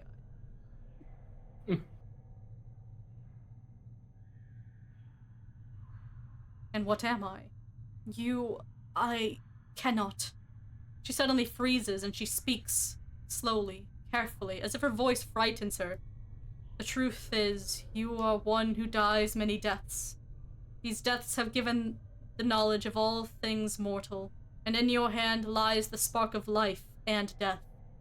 Those that die near you carry a trace of themselves that you can bring forth.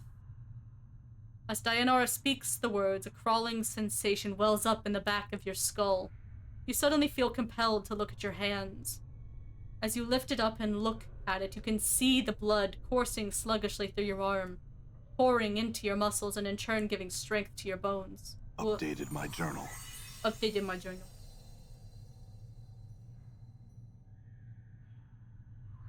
Hoggy. Sorry. And I you know, even heard you say it, but I'm just making sure I stay. I was reading. And you know, Dayanara is right. You suddenly remember how to coax the dimmest spark of life from a body and bring it forth. The thought both horrifies you and intrigues you. I have special abilities? I have remembered how to raise others from the dead? Whoa. I will use this on party members that have died in your presence. It will not work on anyone who does not travel with you. And it will not work on party members who you remove from the party while they are dead. Oh, I had other questions. What is it you wish to know? Who are you?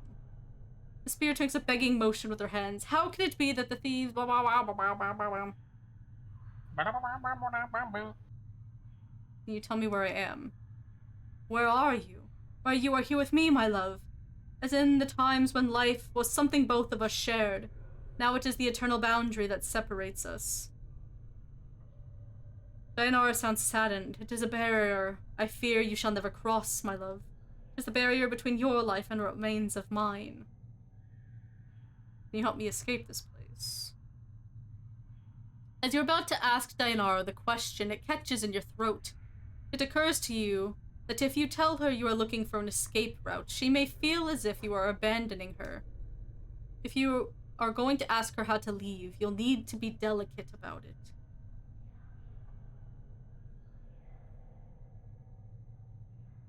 Dayanara, I am in danger. Can you guide me to a place of safety? I shall return as soon as I can to speak to you again. In danger? Dayanara looks concerned. Of course, my love. I will aid you in any way I can. She closes her eyes for a moment. Need a drink.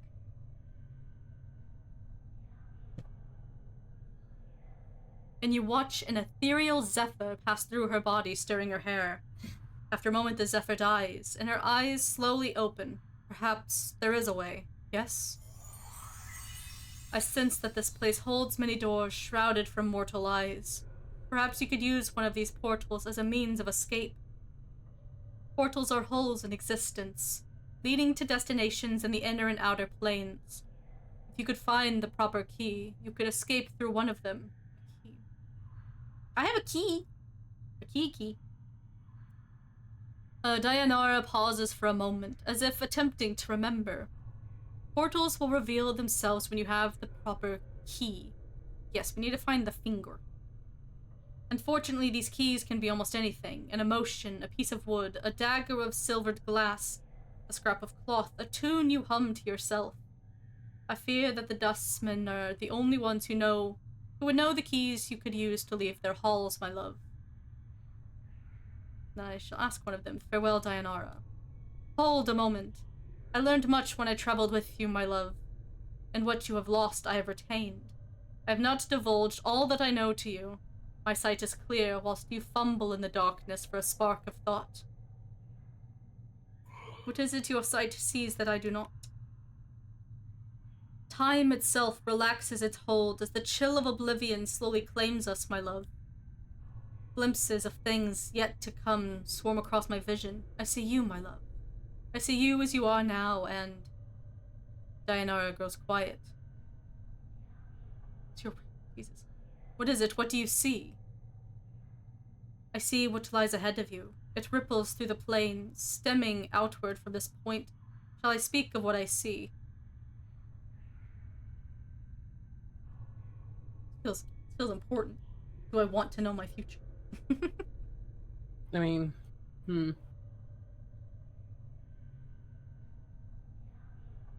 Good question. Bonk.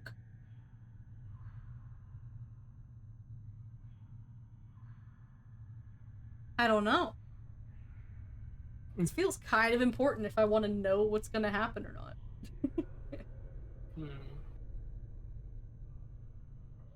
Hmm.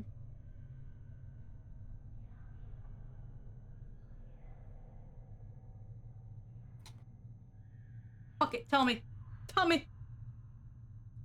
First, I require a promise. Promise you will return, that you will find some means to save me or join me.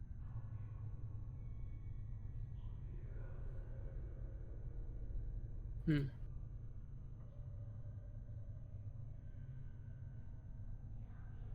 jeez.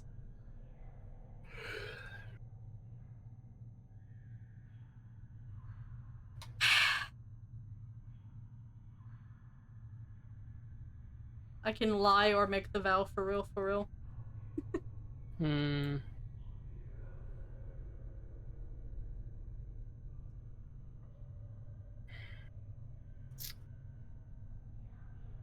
What happens if you do the vow but fail it? That's a great question.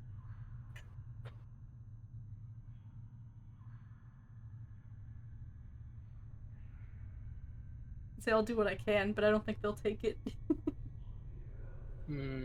I will do what I can. Dianara stiffens. She looks as if she's about to say something, then sighs in defeat.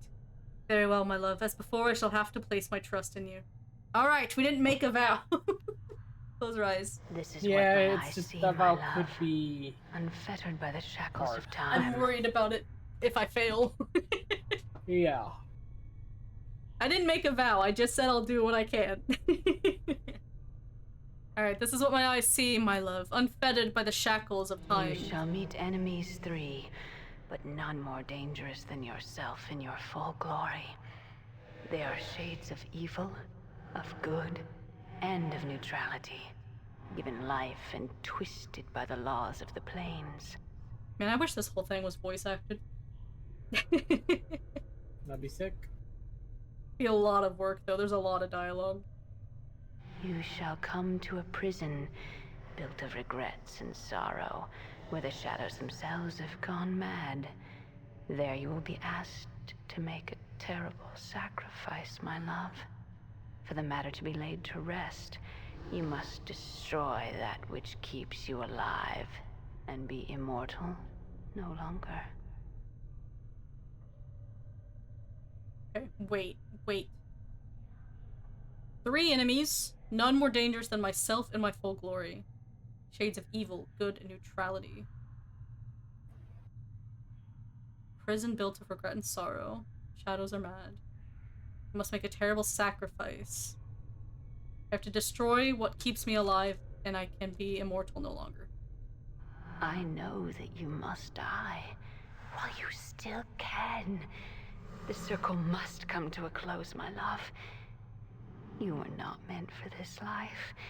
You must find that which was taken from you and travel beyond, into the lands of the dead. Die while I still can. Updated my journal. Update my journal. I do not doubt your ability to rise from the dead. I do believe that Sorry. I do believe that every incarnation weakens your thoughts and memories. You claim you have lost your memory. Perhaps it is a side effect of countless deaths. If so, what more will you lose in successive deaths?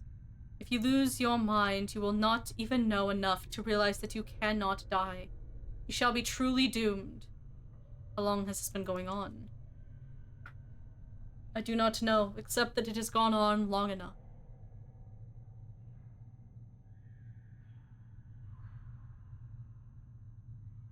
I shall wait for you in death's halls, my love. She smiles, but there's only sadness in it. She closes her eyes, when with an ethereal whisper, she fades. Ooh. You back with me, Chief? You kind of drifted out on me there.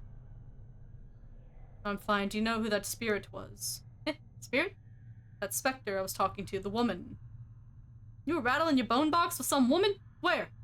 Mort looks around excited. What'd she look like? She was right on top of the beard. Did you not see her?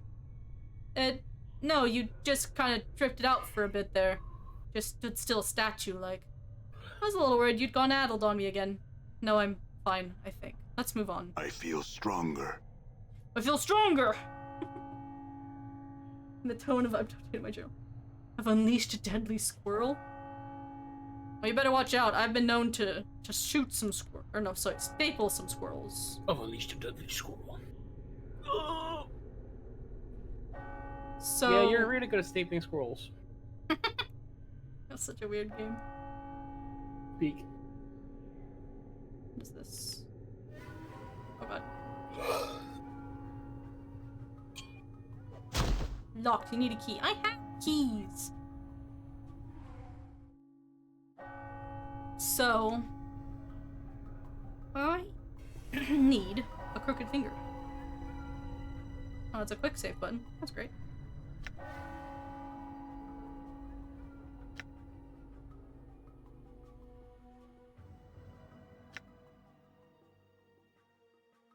Look at him, he's such a silly guy. He's so goofy. That's me. This. Beautiful. Done.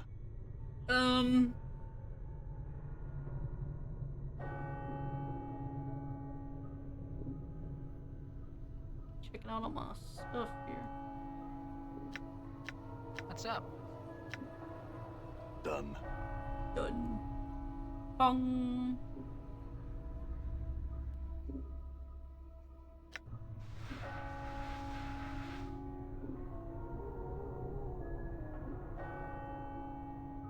Oh, there we go. Now the camera moves with me. That's what we want. That's the good. I wonder if Doll knows about the thingy. It's much better. Oh, I'm having some movement issues. Over here. Hey, Doll. They're trying to get me.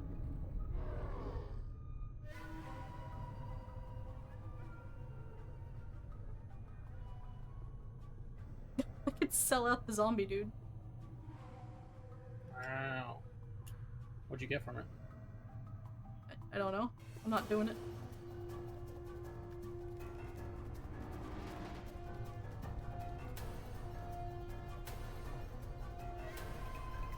Oh, there's a zombie over here I have not yet murdered.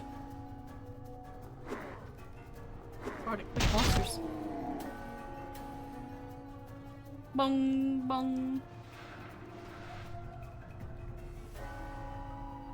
I wish that wore off. They want me forever.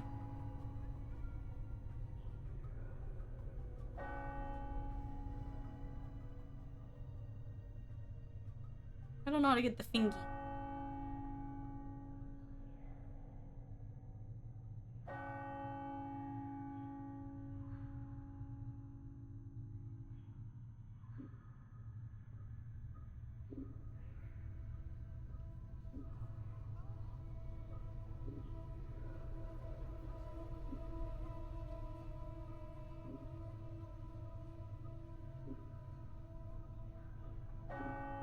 So, what was this? Done. Kill one of the skeletons? Take them both. Did you see that? Damn it. Nope. Run away! No, Mort! Mort! Oof. I'm gone. Don't Oh. hurt Mort. Okay. This is basically me and you, and you're trying to kill me. Does he regen? I don't know.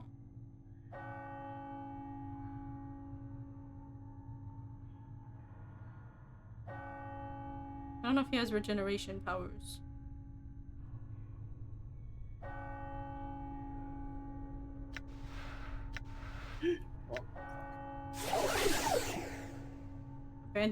Bandages do so little.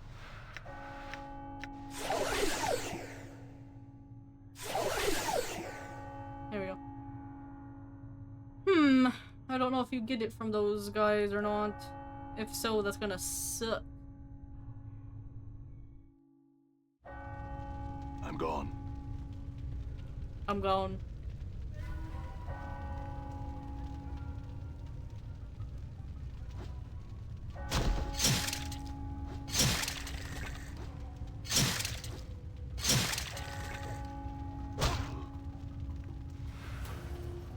I'm gonna have way too many things. My inventory's getting full.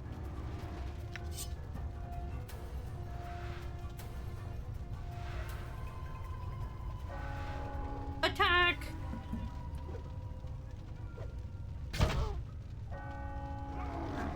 Attack! Oh, money. I feel like the knife probably sells more than the club.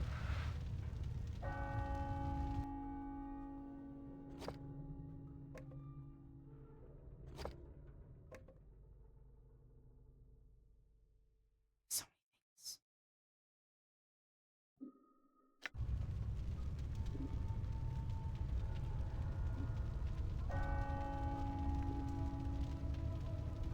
I'm gone.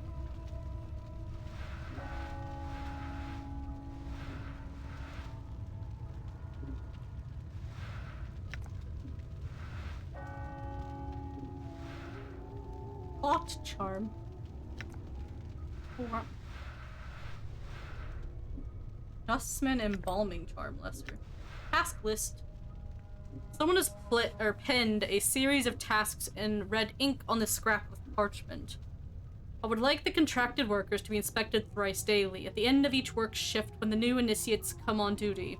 We've experienced too many contracted collapses while engaged in heavy labor as of late, and I fear the embalming enchantments initially used on the corpses may be decaying, or may have been warped somehow. If the contracted workers could be inspected every 8 hours and raised if they have collapsed, this would prevent the backlog of shells in the preparation rooms and free up more contracted workers for other duties. I do not wish collapsed bodies to be disposed of when possible.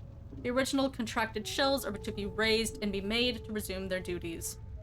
I have included spare embalming charms within the shelves for the initiates on duty.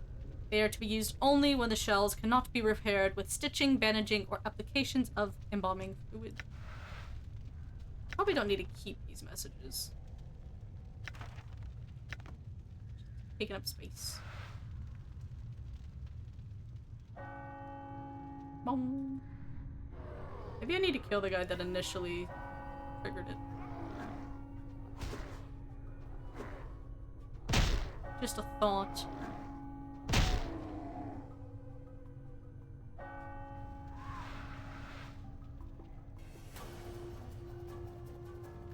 I lost more. Yeah. Attack! Attacker! Looks like my skills have increased.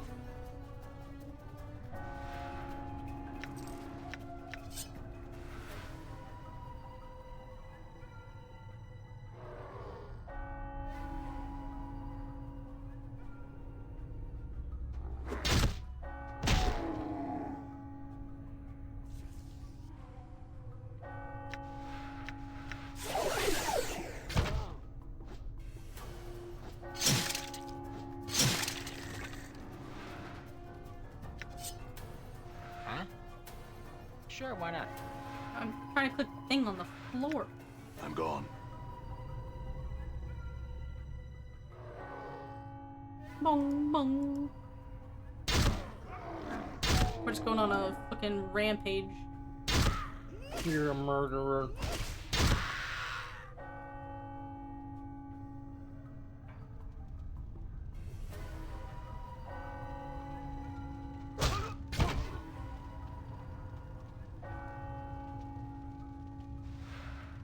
Bronze ring. We are full up.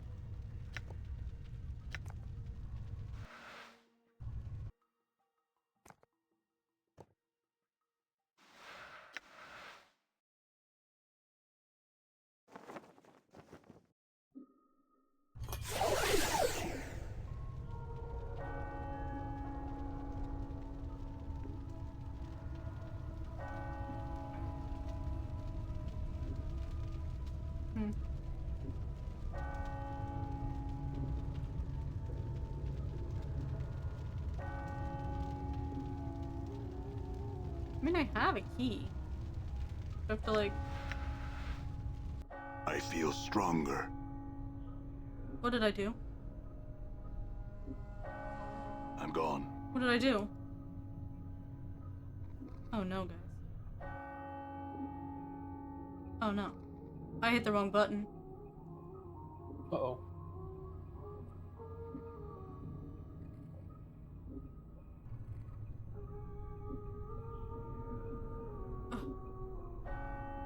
Ah!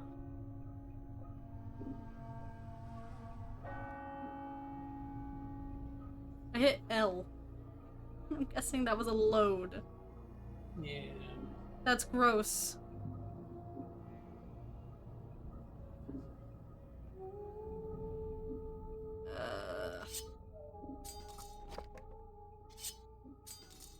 I'm further back now.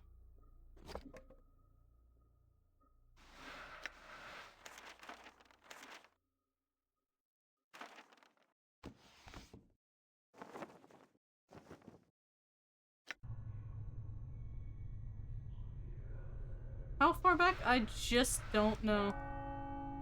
Far enough back where it's still bing bong.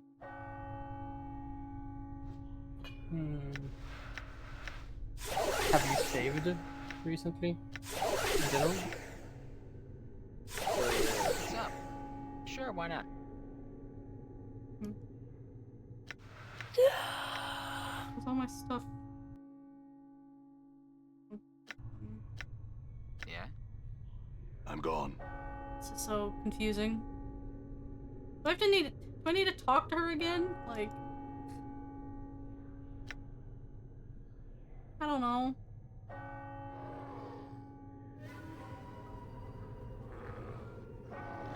Damn it.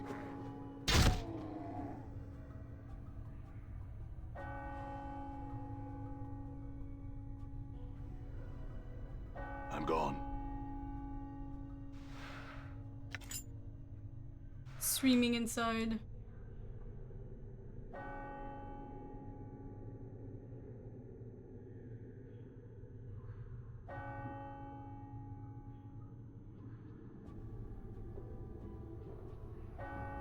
My love, you have returned Okay, once to me. again.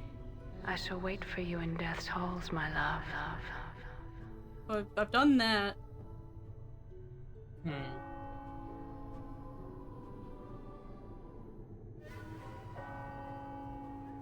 But you guys do not care if I'm wearing that. Period. Damn.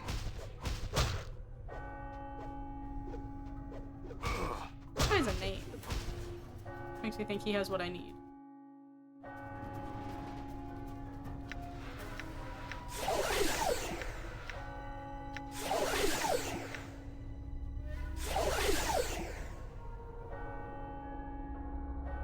I'm gone. Damn it. His name's Swiggle.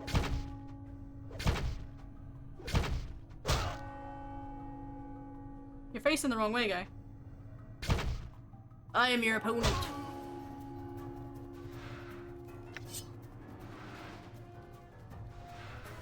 A mortuary key. Dirty rat.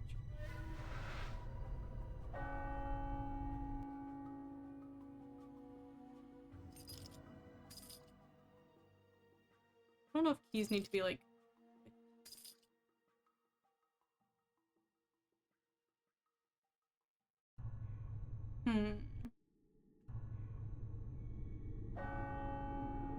Well, I'm missing some things, but... Wait. I don't know if... Oh, I do. So can I leave through here? I can! What? Whoa. What was that? Oh god. Spooky thing's looking for me. Ah! We got out, though! Hell yeah. Freedom! I'm missing some of the charms I had, though. All my loot is gone. Would it let me go back in? No. I could hit the L button Done. again.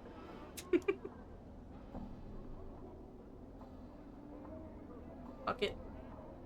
I'll live without him. Probably. We're free! Fox. This cowled figure is hunched by the mortuary gate. His face is obscured by the shadows of his hood. What little you can see is his chin, which is covered with stubble and what appears to be a foul green and purple rash. The rash seems heaviest around his neck, fading as it crawls up his chin. Greetings. The figure doesn't budge. There is a moment of silence, and he responds in a high-pitched voice that sounds more suited to a girl of 10 years than a man. Hi? Who are you? Fox Sam, hi. Pox? Mother and father named me. Wished a pox on firstborn. A curse given. Came true it did. Hi. Again, your eyes are drawn to the purplish green rash covering Pox's chin and neck. More questions for you. Hi? What are you doing? Wait for debtors, do I? Hi. Debtors, corpses, why? Find a debtor, take him through the gate. Get some jink, then again I wait. Hi. Through the gate, why? A debtor's to a dustman, what copper's to a collector. Bring them the dead, they give you copper at the gate. They do. Hi. Why do the dustmen pay for the dead? Streets clean, debtors put in their place, streets don't stink, dead aren't lost. Kept inside gate, all happy. Hi. What do the dustmen do with these debtors they buy? Haul debtors inside, put them on slabs, cut them up, bury them, or make them walk. Hi. Make them walk? Hi. They make some get back up. If the debtor gives the dustman leave too. And the debtor becomes a skells or a zombs. Is the front gate the only way inside the mortuary? Hi, only debtor or dustman go in gate, they do. You want Pox make you debtor again? Again? Hi, many time you ask, Pox always do. How many times exactly? Many time, hi. So we've met before. Hi. What do you know about me? You a debtor who don't stay debtor for long, hi. Feels square with Pox, you do. Anything any else about me? You a debtor, you don't stay debtor, yipper. Okay, so he gets me back into the mortuary.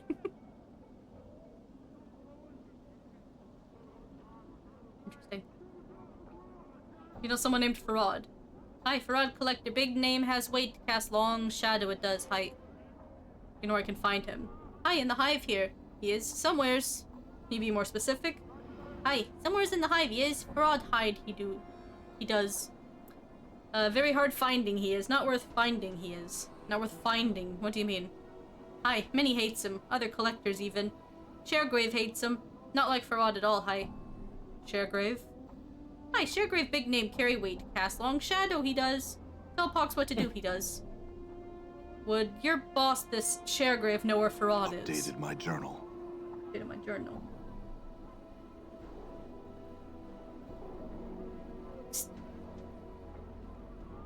Pog.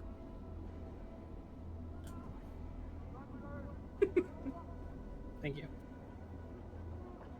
Hi, Sharegrave knows dark, he does. No Farad a hiding, he does. Sharegrave in Ragpicker Square. Many blocks west of here, hi. Say Sharegrave the Pox send you, tell him. Sharegrave becomes sharecropper with Pox, he will, hi.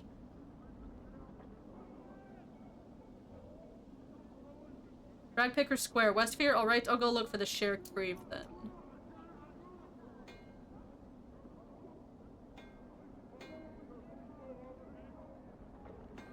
So many people I can talk to. Oh, am I?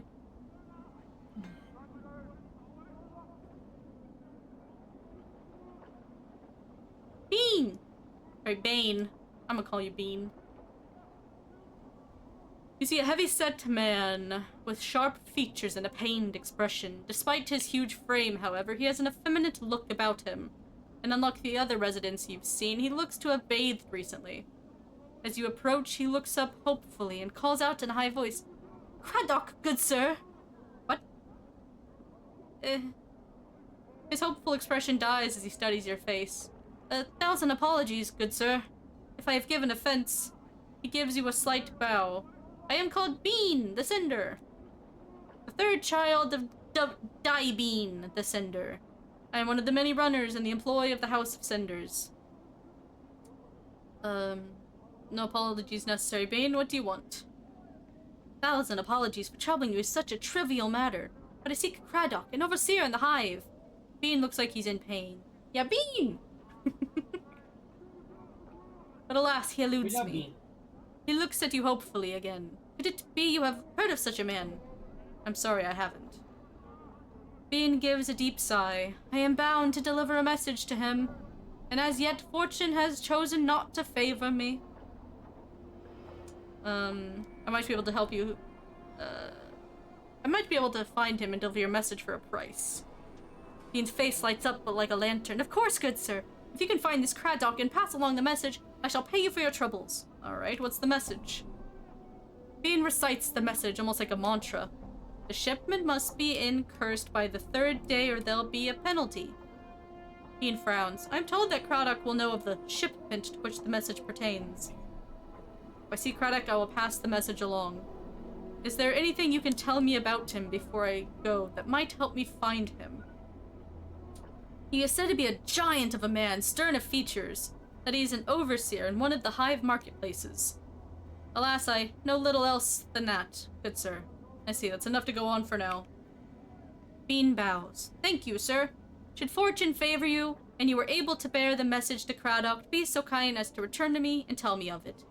I will see to it that your efforts are rewarded. Very well. Farewell, Bean. Was an old bank account unused. So you had 50 bucks in there. Dude, let's go! Secret money!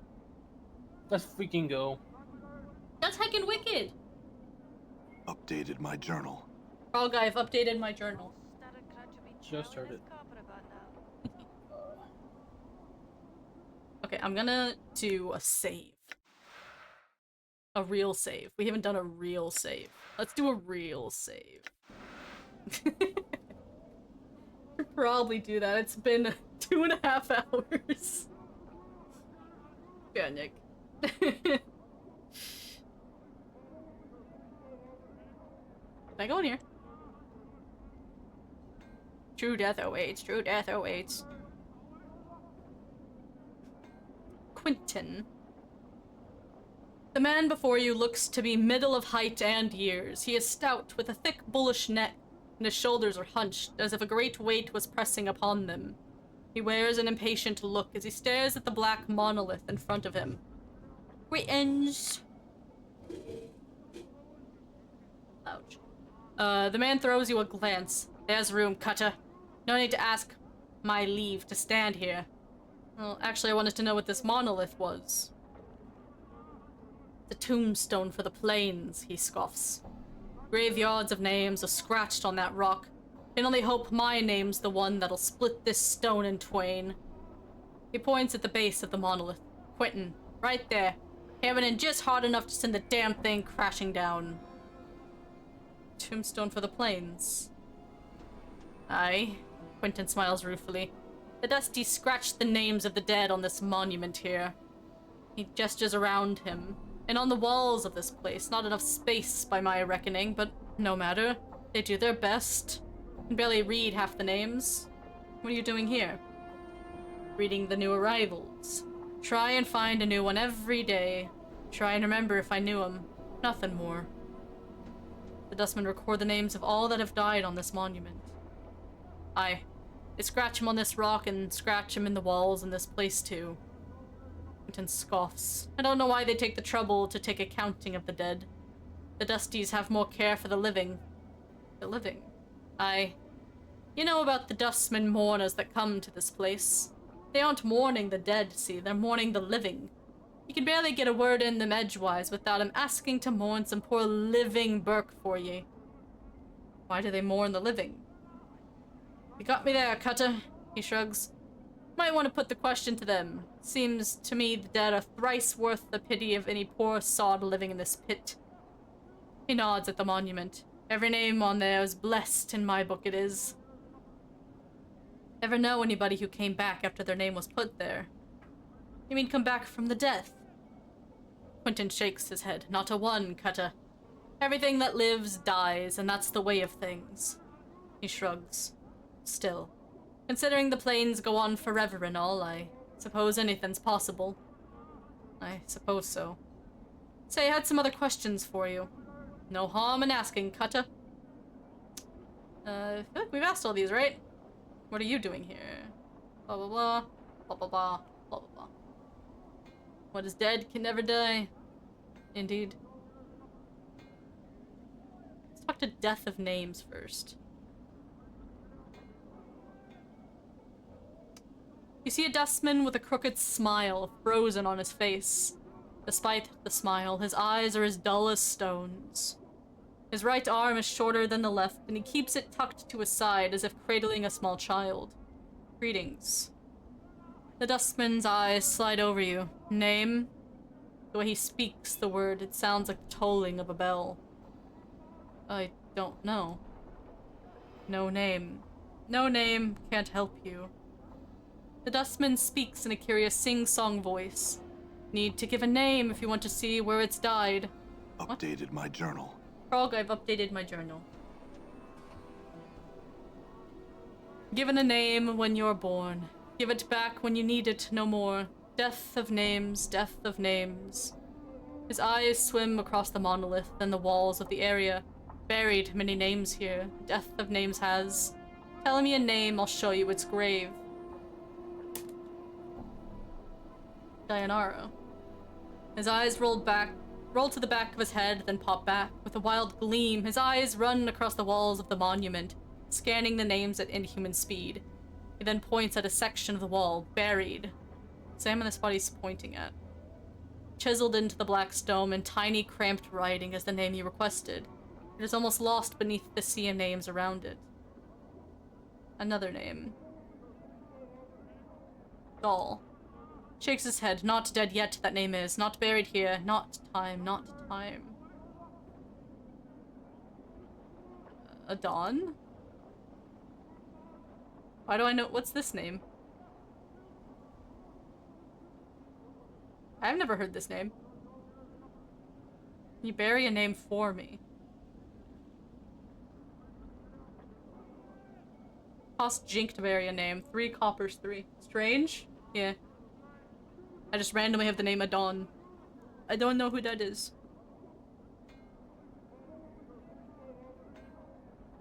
Sevtai.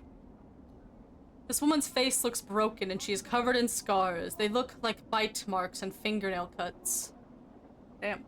She's cradling the shreds of several rags in her hands and is staring emptily at the wall of the monument. At the names there. Greetings. Get you back! The woman's teeth peel back, displaying a row of black canines. What do you want of Sevtai? What's the matter?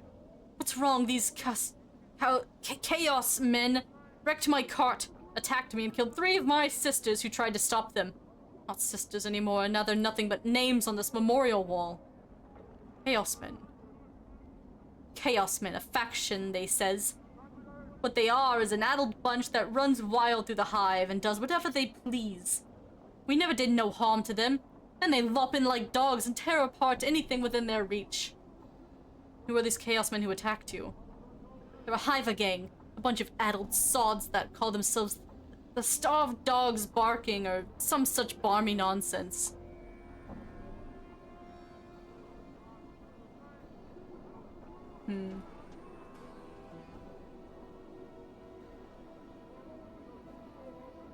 Their actions were unjust, if you wish. I can see that the matter is rectified. If 3 deaths they cause, then 3 deaths these starved dogs suffer. A copper earring in your purse if you pen 3 of those murdering sods in the dead book, Jig. I'll see to it that they're put in the dead book. Can you tell me where they might be found? Go out to the south gate spire ward from here. Then walk around the block until you come to a place where men run in circles, howling at the sig sky. There's the civ dogs they are. Updated my journal. Updated my journal, Frog. Journal has been updated. Very good. I can't just give these guys the... I can't just say starved dogs. Okay.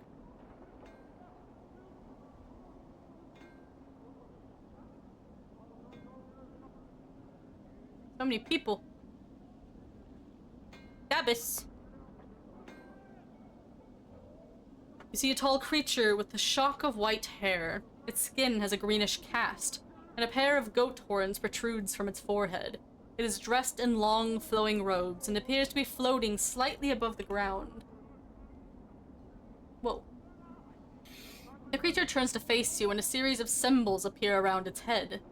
The symbols have a slight glow about them, and they just hover there. Oh, for the power's sake. Piking Dabbis. What's wrong? These are Dabbis. They speak in rebusses. These annoying word puzzles. If you don't know what he's saying, then we'd better find a native or some other way to communicate with him if we want to. An annoying bunch. My bet? They can speak. They would just rather piss everyone else off by trying to puzzle out what they're saying. It's a Dabbis. Chant is their janitors for the Lady of Pain. They float around, breaking, fixing, and patching up Sigil according to her whims. They're worse than corpse flies. Mort sighs. You can't swat them, though, or the lady'll get upset. Lady of Pain. Who's that? She runs this city. You'll know if you see her. She's got these blades around her face. She's about the size of a giant. She floats off the ground, just like these guys. Mort nods at the Dabbis, who is looking at you both. Nobody knows much about her. She doesn't speak much. All you need to know is that you don't want to make her angry. If you see her, my advice, run. I see. The Dabbis waits patiently, its hands tucked into its sleeves. A series of symbols materialize above its head. Then they vanish and a question mark appears. Sure, let's try. I got experience just for trying. Let's go. You ask the Dabbis several questions, trying to get a feel for the rebusses that appear above its head. It is extremely patient throughout your discussion, giving you easy sentences to translate. After a few minutes, you start to get the hang of it. It feels like you've done this before. Maybe you can help me. The Dabbis waits. Who are you? The Dabbis inclines its head slightly, and a stream of symbols appear above its head. You think he's saying he's a Dabbis. Lego made a Lady of Pain minifig last year for some D&D themed sets. What the heck? Interesting. What are you doing? He's attending to his duty or duties. Tell me about the Lady of Pain. A lone symbol appears above the Dabbis' head. This one shows a metallic female mask with blades coming out of the sides. Just looking at the ghostly face makes you uncomfortable. Thanks. Bow slightly, symbol swirl around his head and leaves. Looks like he's attacking me. Oh god! Huh? Why are they attacking him? Because there's thugs. Beat him up! You see that? Beat him up, beat him up, beat him up, beat him up. Protect Mort! Die. Can I do more damage, please? Done. It's so hard to click. I can't get him! Huh?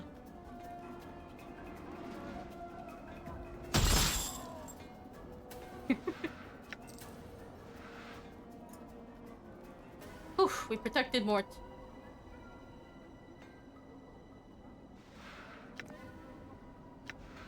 Very good. People get mad if I go into their houses. I would. Shalandra. Blast, I almost had it that time. Don't you know it's dangerous to interrupt spellcasters while they're invoking a spell? Luckily for you, I was only practicing. Well, what is it you want? My apologies for disturbing you. Farewell. Good luck with your spell. Are we playing Phasmophobia? Yeah. Her and the Illithid were the only ones I wanted. I'm gone. Did you get them? She posted a little picture of them. Little picture. Yeah. Anyone else with names around here? There's a harlot. The post! Too expensive? Yeah. This filthy-looking corpse is in sad shape. Its shoulders are slumped and one of its legs is broken, causing it to lean to one side. Stains cover it from head to toe. Judging from the smell and the texture, the stains run from rotten fruit to mud and bird droppings. To add to the indignity, graffiti has been carved into its body and several notices have been nailed into its chest, back, and head. I thought I was in bad shape. Don't all those nails hurt? Corpse makes no response. Despite the many stitches, the corpse's rotting skin is peeling in several places, revealing long stretches of muscle and bone. You'd guess that this zombie is frequently used as target practice. The fruit and mud stains aside, some of the tears in the skin still have rocks and bits of glass lodged in them. One wicked-looking cobblestone is still embedded in the side of its head. Take it out! You grab a hold of the cobblestone and pull it out of the corpse's head. Traces of brain matter and rotting flesh slowly drip from it. It looks like whatever was in its head turned to ooze long ago. Examine the graffiti and notices.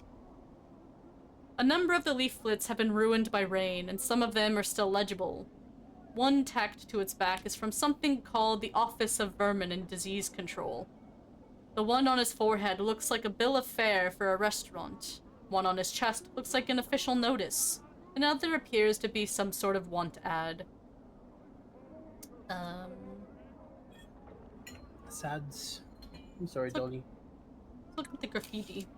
The graffiti runs from obscenities about the dustman to slogans glorifying what appear to be local gangs. One piece of graffiti catches your eye. Someone has carved the name Farad on the corpse's left arm, then slashed an X across it. Let's look at the post for Office of Vermin and Disease Control. To those hive citizens wishing gainful employ with the most honorable and generous sigil government, inquire forthwith at Office of Vermin and Disease Control to help stem plague of brain rats. Bounties paid. Copper given for each rat tail brought. Tails must be genuine and from rat only. No cat, dog, or female accepted. Office several streets south and west of Mortuary Gate and Lower Hive. Ask for official inspector in charge, the respected Phineas T. Lort. That's a number. I don't know. I want to say 34. But I don't know if that's how you read that.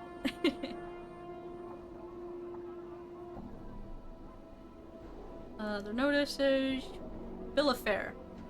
Someone has posted a bill of fare for the Gathering Dust Bar, but the bill of fare cannot be read, as the words Smoldering Corpse Bar have been scrawled in charcoal over the bill. Smoldering Corpse Bar. The zombie immediately jerks its left arm upwards and points far to the southwest. A moment later, the arm falls back to its side with a thump.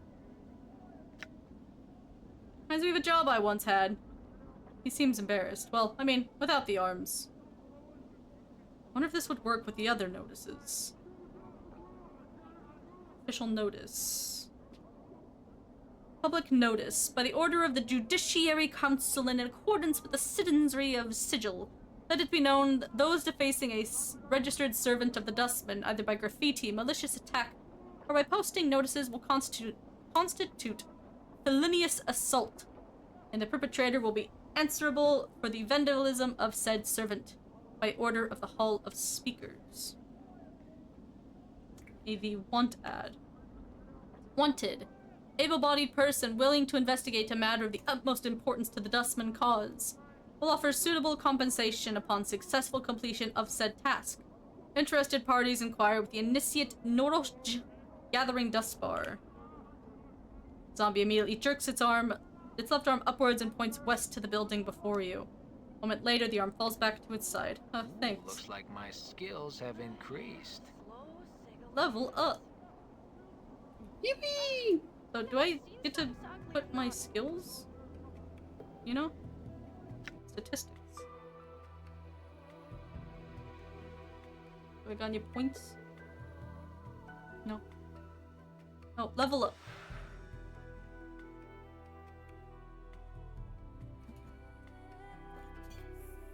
Accept, I guess. Oh. I have a point.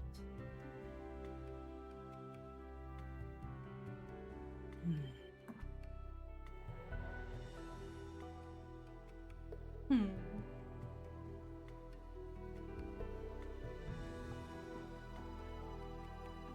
Gotta have that charisma. The Riz. The Rizzy.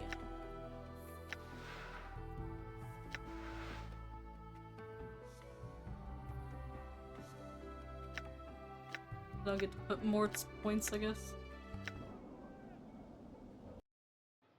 Save game. Good. Save game. Don't press L. L. You fed a cow. Oh. A crow. Oh. Crows and cows are different. No. Same. Let's go talk to this tieflin over her. Hike off. You told me to pike off. Damn it. Her name's Anna. Damn. You see a striking red-haired girl dressed in leather armor. Her right arm is covered with a series of interlocking plates that look as if they were taken from the skin of some creature. And a horned shoulder piece protects her left arm. Oddly enough, she has a tail that is flicking back and forth as you watch. Pike off. Greetings. The girl ignores you. Who are you? The girl sneers, then makes an obscene gesture with her tail. Pike off, you clueless sod. Easy, I just had some questions. Aye, and what is it you want? Okay, I'm not bringing up the tail. That's dumb. I'm looking for someone named Farad. Do you know where I can find him? I might say more if you sweeten the question, aye? She clicks her tongue and rubs two fingers together. Jink, jink, aye? Jink, jink? She means money, though. Aye, she glances at Mort, then shrugs. What the skull said, hard coin. But you have anything I want to hear but try me, then I'll decide whether it's worth it. Bar that, I've nothing more to say to you, Burke. Get. Well, looks like What is the it? Dusty's Listen. lost one of their deaders.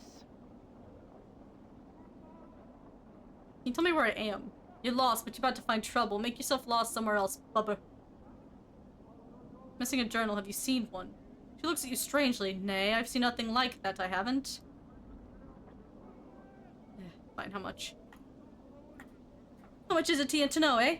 She studies you, then folds her arms. Come on, I haven't got all day, I haven't. Turn on the charm. How about 10? If your information's good enough, it could be more. Aye, alright then. Oh my, 10 copper. I only had 16. Now I have 6. I'm poor. It's just like real life for real. Aye, alright then. She pockets the money. It's gone so quickly, you have no idea where it vanished to. Look for him in the alley, spireward from the mortuary. That's to the south and west of the mortuary, aye?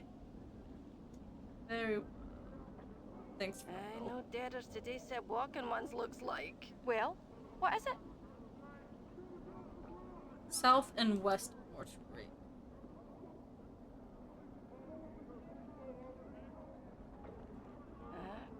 Looks like the Dusty's lost one of their deaders. Ugh. Yeah. Grasshopper? Oh, what the heck? Like, oh no, I want him to come join my party. Come on. Come on. I've never seen something so ugly, I've not. Oh.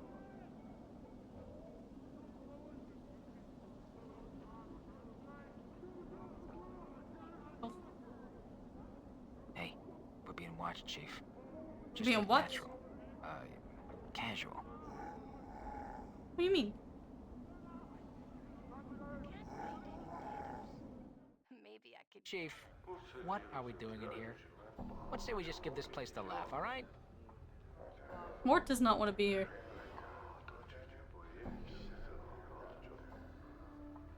Seer the skeptic. Yep. As you approach, the elderly woman turns and stares at you. La, look who's coming to call in on Seer today. Death's dearest son. She looks you up and down and shakes her head in disbelief. Every power in its mother, boy. What crypt did you crawl out from? Joke. Well, the crypt was losing its charms, and I'm looking around for the right place to die. Know of anywhere? She barks a laugh that rattles your ears. Ha! Not here unless you want to die of boredom. What's wrong with here? Tch. Someone pinch your sense and your sight, boy. She waves her hand around the bar. Look around. What do your eyes tell you?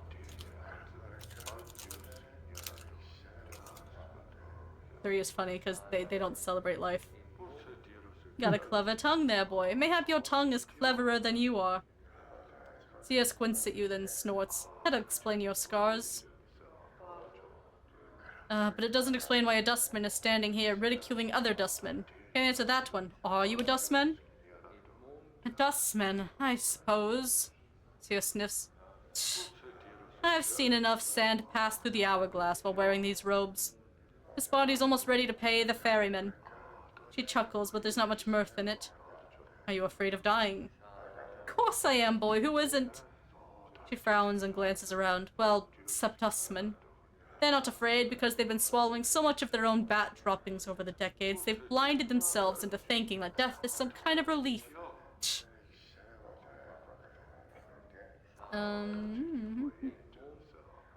So what sparked this crisis of faith? She shrugs. Life, I suppose. She frowns. Never you mind.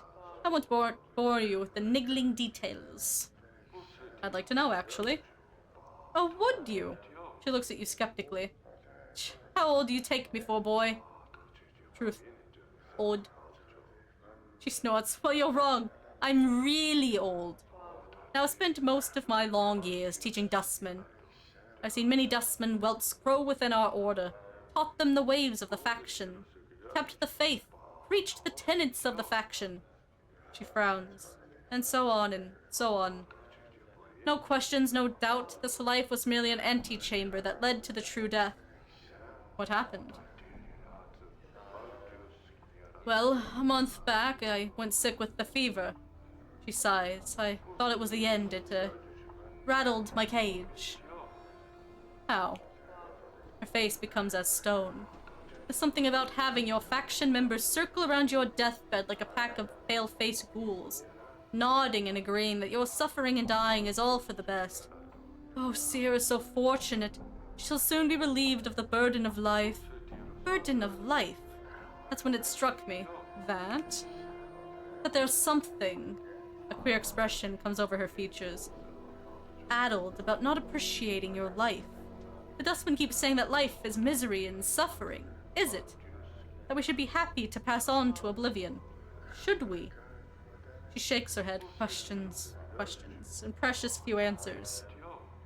Doesn't sound like you believe in the dustman philosophy anymore.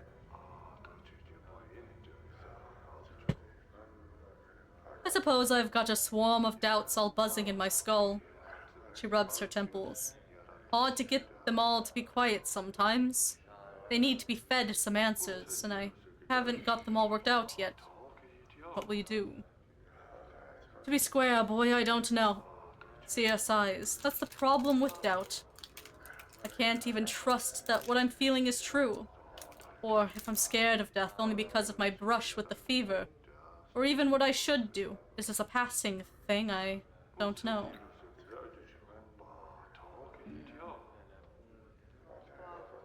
Sia, if you had truly believed in the dustman philosophy, then your brush with the fever would not have left you with such doubts.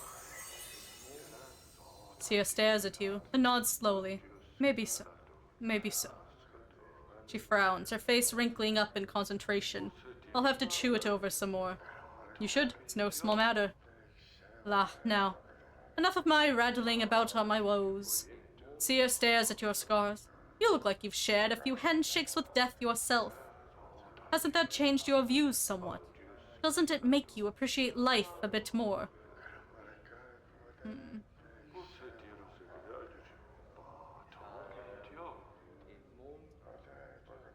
Yes. Well, it should. Nothing comforting about death. What do I say? About the mortuary? Fuck it. Well, my condition is unique. I woke up in the mortuary. I think they mistook me for a corpse and were prepared to bury me. The strange thing is, I think I actually had died and got better. Seer blinks. You're rattling my coffin. Not really. Strange are the ways of the plains, and I've seen too much to throw any tale out with the wash. She studies your face. If it's true, why does this happen? I don't know. She seems to think for a moment, then shrugs. Makes two of us, then. Most peculiar. Never heard of anything like it. Shame about the memories. You have any idea why this happens? Nay, not a one. Never knew anyone who death wouldn't take until now. Questions, eh? Well, you can ask. Say looks at you with a steely eye and smiles. Crypt crawler.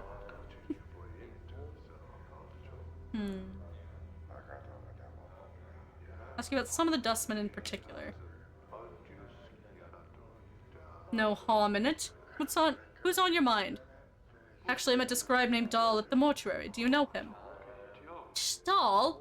He was my instructor in the philosophical arts during my early training at the mortuary. And a crusty fool to boot. He's ill, so my ears tell me. I bet he'll even bore death with his presence. Is he dying? Sicker than a spotted dog he is. Not much sand left in the hourglass for him.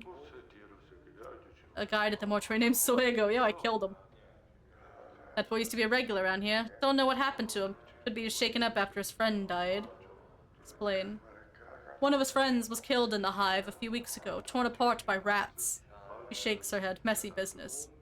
Has Suego always been a guide at the mortuary? No, only for the past few months, and last I heard, he was just sent off for some missionary duty. But I don't know where. No, he wasn't sent anywhere. He's dead. I killed him. Oh, I got the key to leave. Oops. Oops. Oh, Iveen. Who? A strange young one. Poor eyesight, near deaf, talons for hands. Tia shakes her head. Maybe she's a new initiate. I have never heard of her. Have you seen a journal recently missing mine? What does it look like? No idea. If you don't know what it looks like, how do you expect to find it? I'm beginning to wonder that myself. Had some questions. Fraud. Sarah's face crumples into a frown. That dog. He's the worst of the collector lot. I heard he has his kip set up somewhere in Ragpicker Square, many streets west of the mortuary gate. Dangerous place, though. Some of those collectors aren't patient enough to wait for folks to die so they can sell them for jink. I'm really regretting paying that lady my 10 copper. I have enough information, but now I'm poor. Collectors. They're vermin that scavenge the bowels of the hive for bodies to sell to the dustmen. Make a living off the dead. A motley breed. Makes you ashamed to share the same city with them. She sighs. At least they keep the streets clean. Take my leave. You, stranger, speak with me for a moment. Okay. More Thai Gravesend. Also, the background talking noise is driving me insane. I know it's ambiance, but oh my god. Like, it's just... I'm gonna shut the hell up. This tiny, wizened man is dwarfed by his huge dustman robes. They look as if they were chosen to cloak his small stature. Although he looks to be in his late 90s, this man is extremely energetic. He fidgets continuously. His eyes dart around the bar like a bird's. Greetings. The man's eyes gleam as he takes your measure, and he gives a slight nod in greeting. Hail and well met, traveler. You look like one who's just getting their sigil legs about them. He trails off. Pardon me, have we met before? Your face seems familiar somehow. Possible. Are you certain it was me? Maybe I was mistaken. Morte shakes his head. Well, no matter, no matter. How is it that Morte Gravesend may help you? Do you seek... He clucks his tongue as he speaks. The contract, perhaps. Contract? The contract, why it's but a simple transaction. From the depths of his huge robe, Mortai pulls a... Ugh, I need a drink.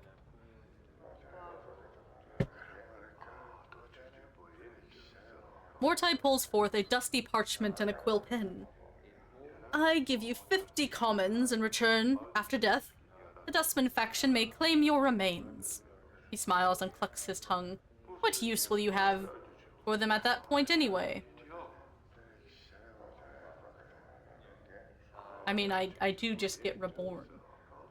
Wonder if there's any harm in the contract. I mean, I get 50 money.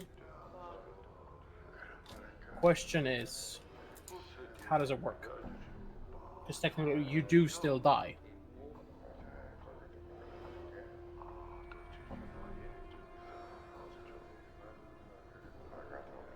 I'm doing it.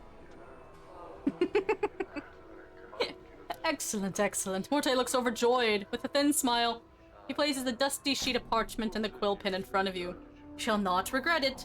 He jabs his finger at 3 points on the page. Sign here, here, and here, and our transaction is concluded. I probably made a dire mistake, but I want my money. You know, you show more emotion than other dustmen I've met. Morte's smile turns cold. I trust you meant no offense, sir.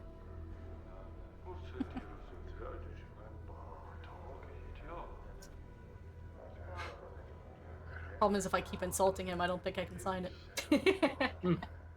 Because dustmen are not allowed to have joys and passions. But why is he so eager?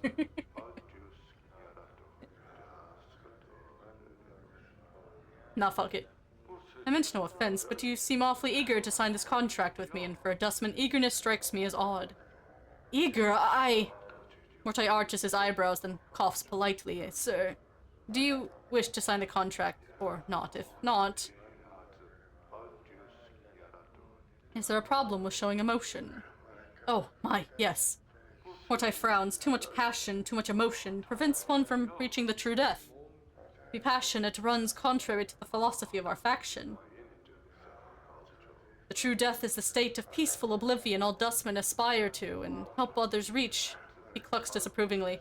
Anything that ties a soul to this life is shunned by our faction. Whether these ties are possessions or emotions. You see, passions act as an anchor on the soul, preventing it from reaching the true death. He shakes his head. Very bad. Very bad.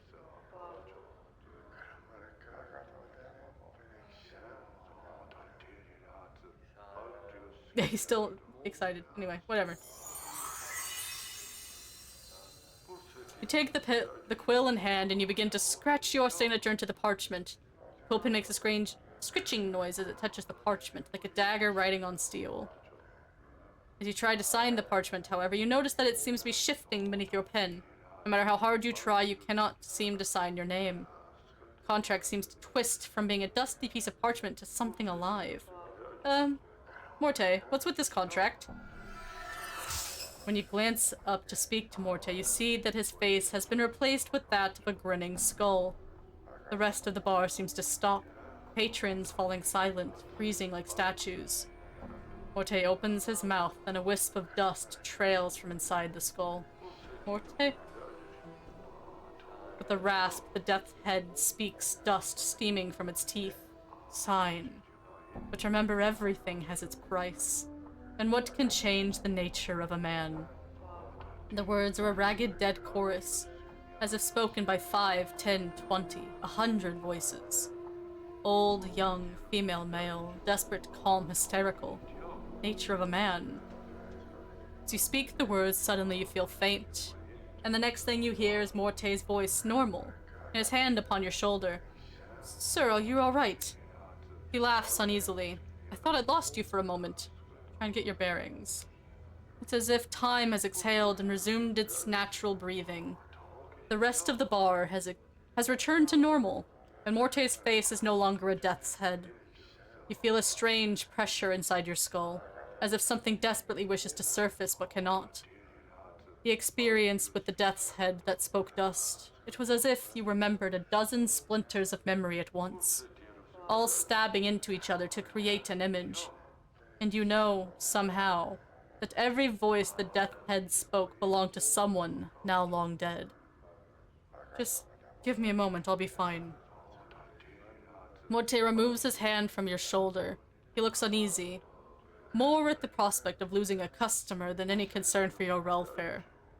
As you stare at the dusty parchment upon the table, you know for a fact that this is not the first time you've pinned your name to a contract. Perhaps not the first time you have signed one such as this.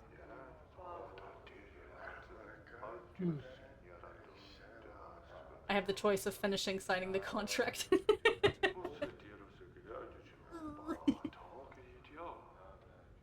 It's clearly a very bad idea. Yeah.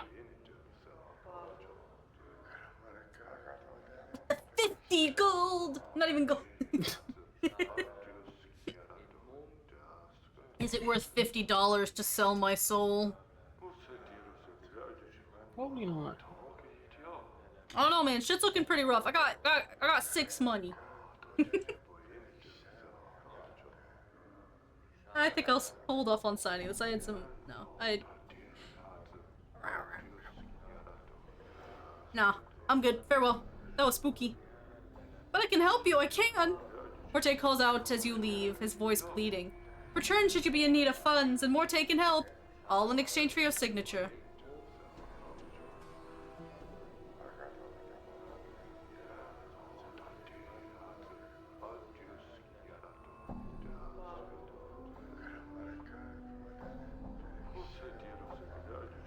I asked him about Morte? Yes. Morte, ha! I thought you were gonna ask about a dustman. She spits. There's no dustman who's less a dustman than that jinx-smacking, bone-box-rattling lackwit. What do you mean? Morte is so anxious to impress his betters by getting the most dead contract signed that I wonder if he'll ever be a dustman. He's eager to get contracts signed, boy. He's concerned about his reputation. He thinks of his career in the dustman. That alone says it all.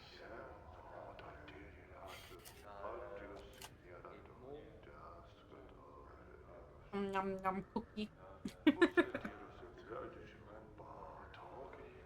Speaking of which, what name would you sign? Oh, that's a great question. How am I signing anyway? Do I just write nameless one? Like, very good question. It said that passions kill, Seer snorts. For a dustman, it's the opposite. Passions keep you alive, and if you can't strip yourselves of passions, whether eagerness, greed, or ambition, then you're doomed to never truly die, because life will always hold a piece of you.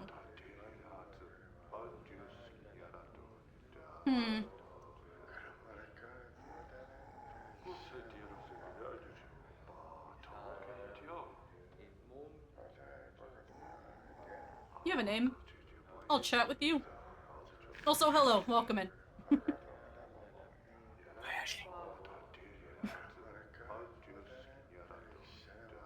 You see a heavy-set man with dark skin and grim features. He is dressed in dustman robes and is regarding you with a stony gaze. Emmerich. You have the look of one lost. The man's voice is like stones settling. Did the wind send you, or are you here with purpose? Who are you? I'm Emmerich. Are you? Factotum, an initiate of the Fourth Circle. Is this your bar? If you measure ownership in copper, this is not my establishment. If you measure ownership in spirit, it is mine. He pauses, as if trying to emphasize a point. The dustmen here are my students. They are under my protection. I like how I can ask again, is this your bar? No. Can you tell me about the Dustman faction? Dustmen seek the true death. Some call it oblivion, but this is incorrect. To Dustmen, the true death is freedom from the chains of this false life.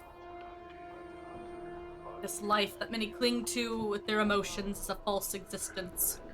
As long as one clings to it, they will continually be reborn into it. One must divest themselves of emotion to escape this cycle. Tell me about how it's organized. Dustmen are organized into 5 circles. The 5th circle is made of the lowest rank of dustmen, initiates. The 1st circle is comprised of the highest ranking dustmen, the ruling body of our faction. I definitely do not want to join. Tell me about the dead contracts. No, I hit the wrong button!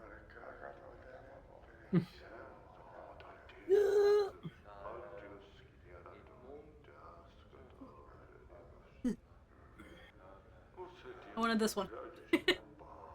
You wish to sign the dead contract. What is it exactly? In exchange for 50 copper commons, the dead contracts gives the Dustman faction the rights to your corpse after death. If I can sign his contract instead of signing the other guy. Still spooky though. Come here in search of a journal. Someone give me my journal. These eyes have seen no journal. Perhaps your search will take you elsewhere.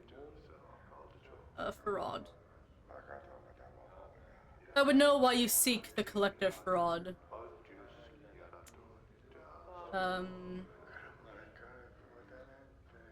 Why, is there something wrong?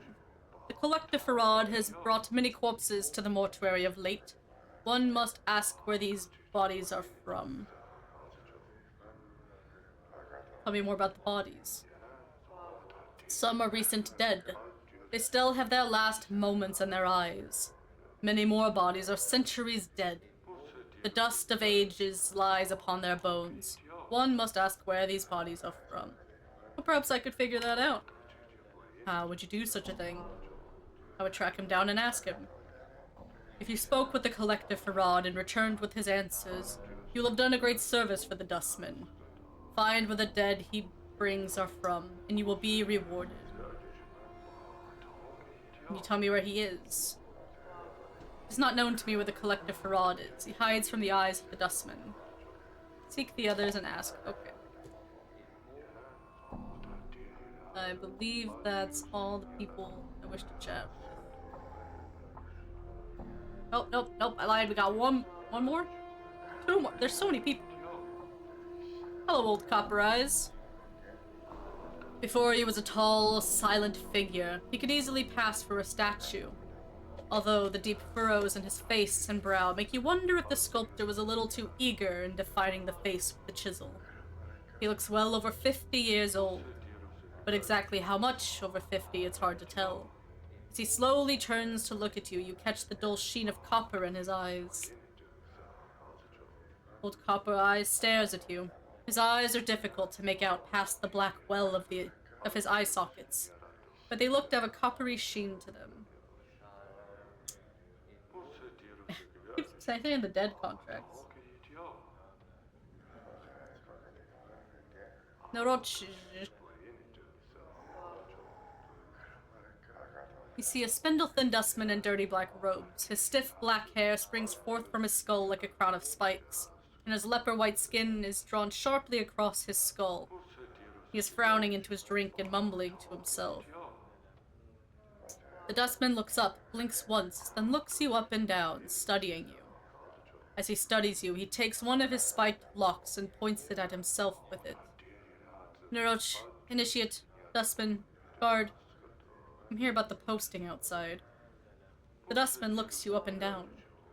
Many troubles have I. Help, can you? A mausoleum awakes. The dead walk. The dead disturbed. The Dustman disturbed. Find what disturbs the undead, and copper coins will I pay. Where's the mausoleum? Updated my journal. Frog, I've updated my journal. Just heard. I'll get on it in just a sec. Noroch nods. Mausoleum by Dustman Memorial. Go north and west from Black Monument. Go to Arch in a semicircle over your heart with this finger this make. He wiggles the index finger on his right hand. To the mausoleum go you will. North and west from the Black Monument. I'm gonna go do that.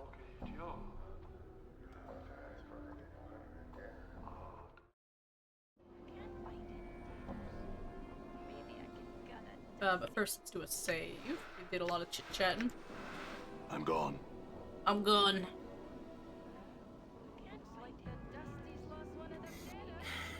North and west from this. Right here. And here, I assume. Ingress. See a haggard woman wrapped in rags. Her hair is disheveled and dirty, and her complexion is extremely dark. Burns cover her arms, and her right hand is a fused lump of flesh. It looks melted, like wax exposed to a great heat. Updated my journal. I have updated my journal once more.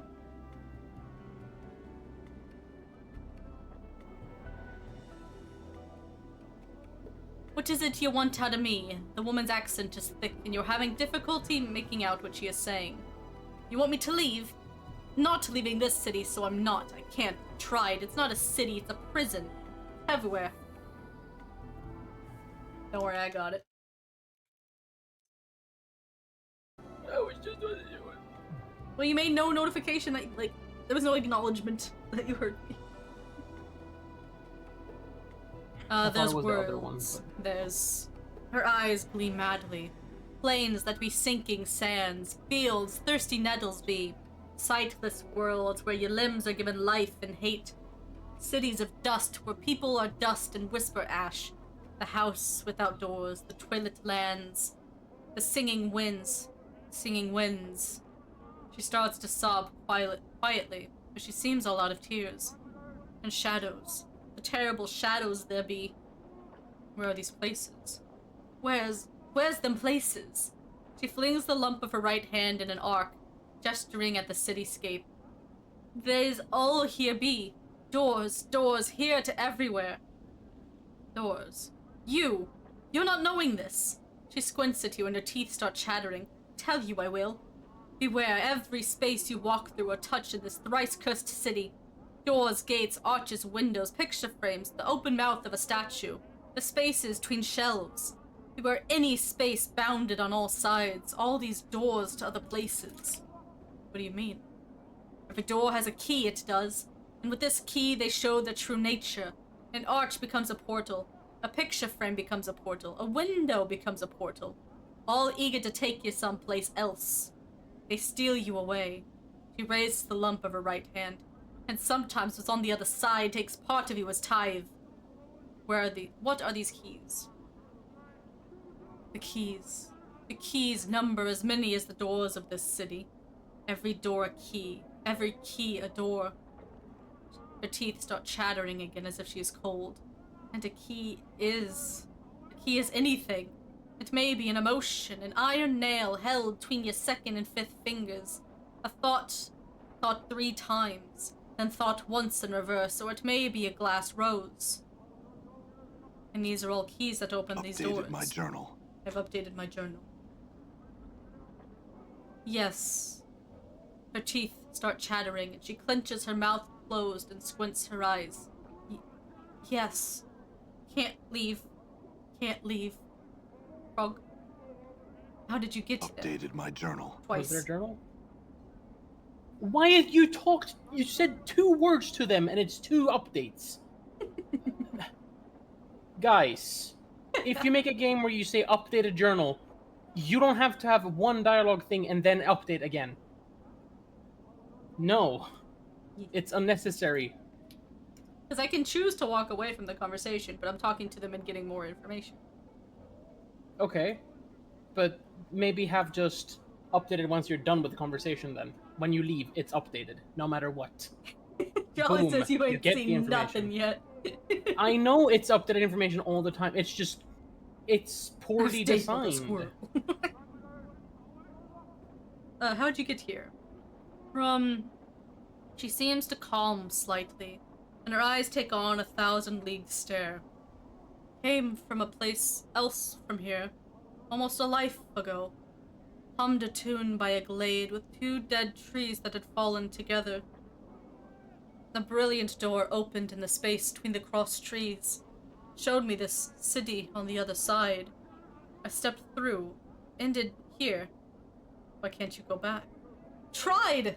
She tries to sob again, but no tears come. Tried! All doors here lead to other places. She shudders and grips her melted right hand. Went through thrice 10 portals. Some a purpose, some accident, none of them right. Can't find a way back. There must be a portal that can take you back. Can't even leave here, this square. And there, the place of death between the gate waits for me. She points at the mortuary behind the gate, then turns back to you, her face desperate. Can't go anywhere in this city.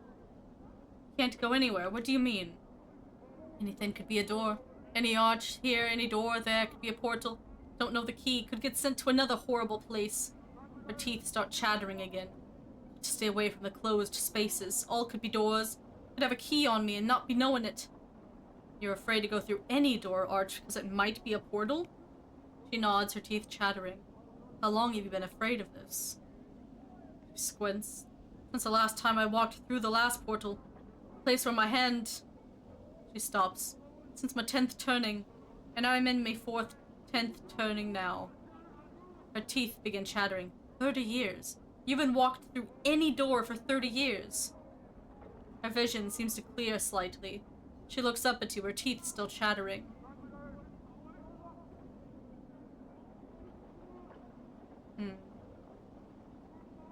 You got here, there must be a portal that can take you back. It's only a matter of finding it. She smiles. Her teeth aren't chattering because she is cold. They are moving around inside her mouth. Her gums twisting as the teeth shift about. They rise and recede as you watch, chattering as they rattle against each other. What? She hisses at you. Only take one portal you steps through accident to drive the fear into you. I went through thrice 10. Lost my hand, burned my flesh, and lost my sense. She looks at her feet. No more. No more. I'm sorry. If I can find some means to help you, I will. Farewell. Updated my journal. Hey, I've updated my journal.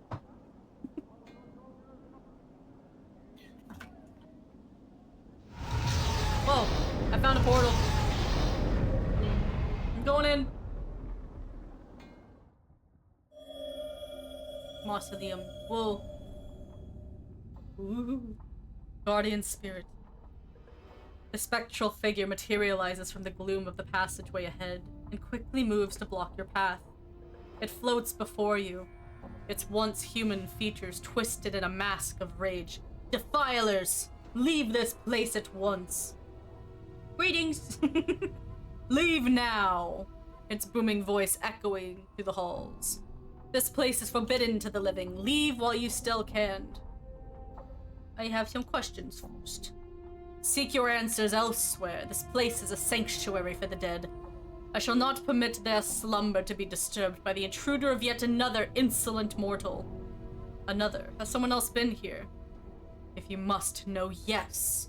There was another intruder who even now continues to violate the sanctity of these hallowed halls. The anger in the spirit's voice fades. He seems somewhat saddened by the admission. The souls of my brothers and sisters cry out for peace. Who is this other intruder? He is an evil coward who wields great power over the dead. He seeks something within these halls. What it might be, or what his purpose is in seeking it, I cannot say. Why don't you drive this intruder away? I cannot. The coward has sealed himself within the inner chamber of the mausoleum. He has erected powerful wards that bar my entrance into the chamber. It is from there that he calls upon his dark arts to awaken my brethren and bends them to his evil will.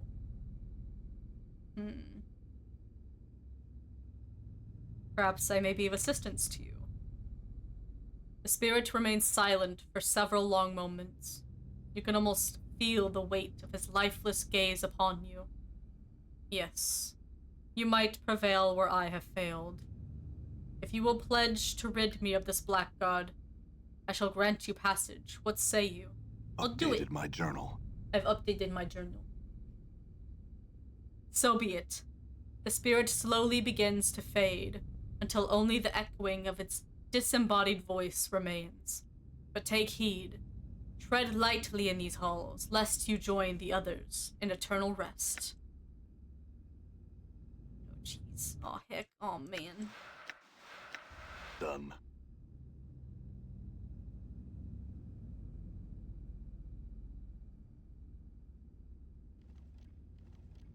Look, I'm gonna get smackarinoed. Got some skeleton warriors. Oh my god, I'm getting zapped from 50 years away! Whoa. Get him!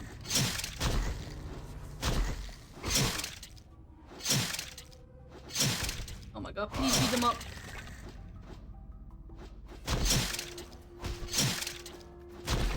Oh god. Come on. Yum. Oh. scary. Silver ring. I have 12 of 28 health. Ugh. Whew.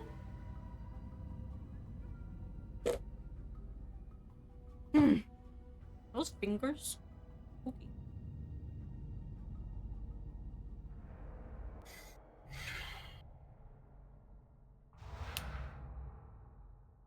Stealth pickpocket.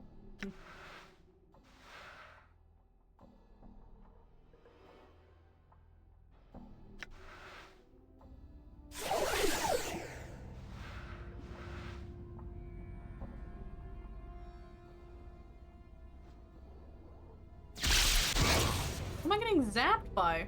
Stop it.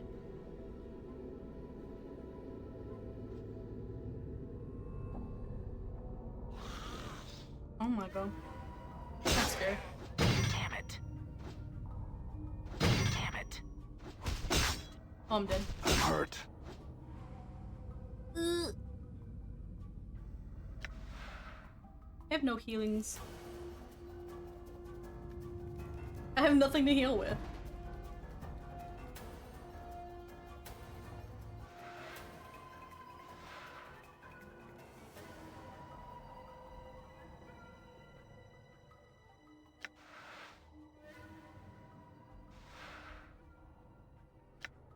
But I have a cobblestone. I know I pulled it from that skeleton, but why'd I... or the zombie, why'd I keep it? Why not?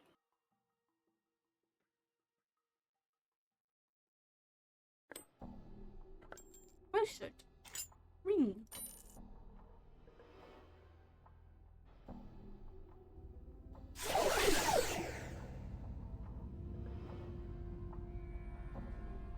Dude, I don't think I'm supposed to be here. I'm too weak.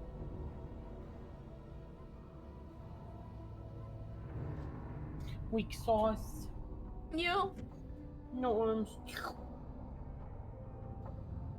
Tea tiny. Well.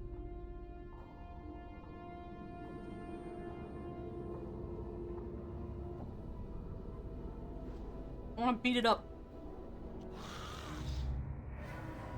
Did you see that? Damn it. Damn it. I'm hurt. Giant skeleton. I just saved, so it's okay. Damn it. Looks like death's come for the bill. Yeah, I don't think we're supposed to be here yet. Oh, Wait, I'm in the mortuary again. stiff. Whoa. Interesting.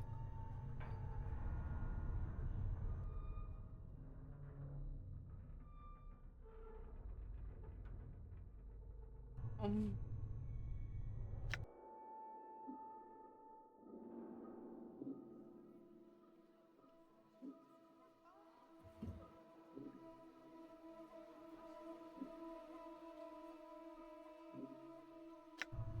All right. I guess there's no harm in dying, really? I don't know. If Just you have come back saved, here. I assume not. I don't see any penalty. I'm gone. Wait. These sound effects.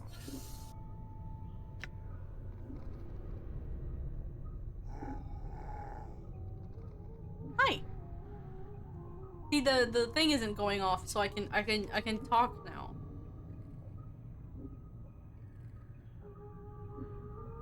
I haven't killed all these things.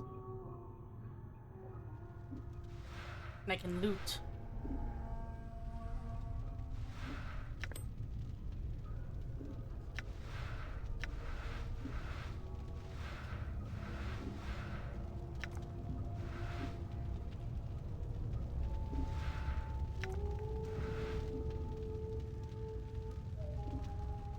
No. Oh. I don't know if there's any reason to be turned into a zombie. I have the stuff to do it, but seems silly.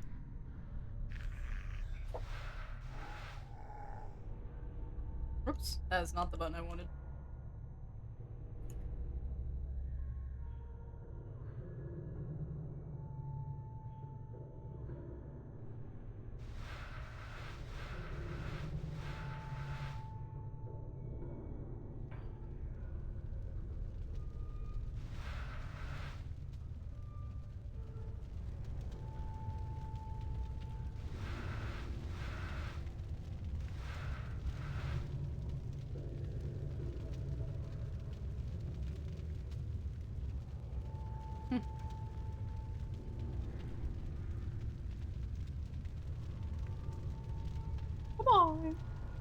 I got a couple things.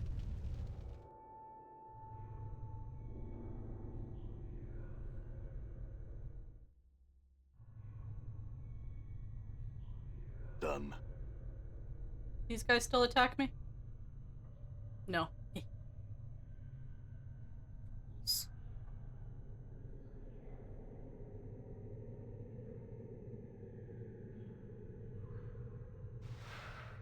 Ooh, crescent hatchet. That's cool. Ugh. See, I want to like shift to run and then tab to see highlighted things. That just messes stuff up. So 2-7 slashing. Anywho's it's Who's it, any? rip. Killed them all dead. Why would you kill them dead? Kind of I don't know. Kind of a All jerk. right. Wow.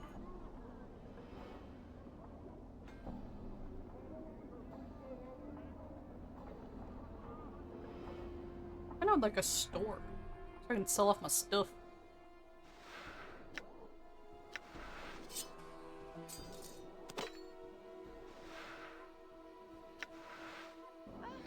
I've never seen some socks that know how to be telling us copper about that.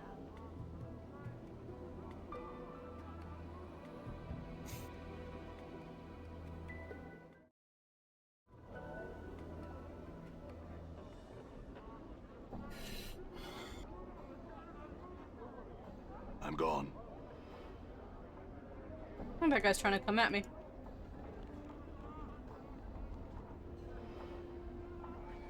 Bow bow. Much as this creature's body is a combination of a man and a ram. Man ram. Man, ram. Ram. His head is a mix of swords with a broad, flat nose, goat ears, and a pair of curling horns. Intricate designs are shaved into his dirty pelt, and a massive four-flanged polearm hangs from his belt harness. He doesn't seem to notice you. He turns to face you with startling speed, his eyes dark and suspicious of you. His voice is deep and rumbling, not quite human, and heavily accented. What do you want, two legs? Van Viljevaviks. Van Viljevaviks. His hand is close to his polearm. Only to speak with you, I had some questions. He seems to calm down, his hand drops away from his weapon. He still keeps a certain distance from you, however. What do you wish to ask me? Why were you so wary of me? He seems sad for a moment. This place, wretched, unclean place, is full of unfriendly sometimes desperate people. Not the best place for a visiting barrier, two legs. He shrugs. I have business here, so here I am. Business, what are you here for? It's not the time, two legs. If we ever meet in a happier place, I shall tell you all about it. You don't live here. The barrier shakes his head, laughing. No, two legs. No barrier could live like this. Where are you from? To the plain of Yizgard, two legs. They are my home. He smiles in fond recollection, as if warmed by the memory. Tell me about the city. He is silent for a moment, as if waiting for something more from you. What about the city? What is this place? Why, it is a crossroads, two legs. Zuli knows... What? Zuli? Oh my god, it's hard to say. That all passes run through Ziggle. Ziggle? Pass... Zeagle. I see. Where is Sigil exactly? Where? He looks up thoughtfully, tugging at his goat beard. It is in the outlands, the center of the plains, but since you can reach it from just about anywhere. Sigil's in more places than just that, you see?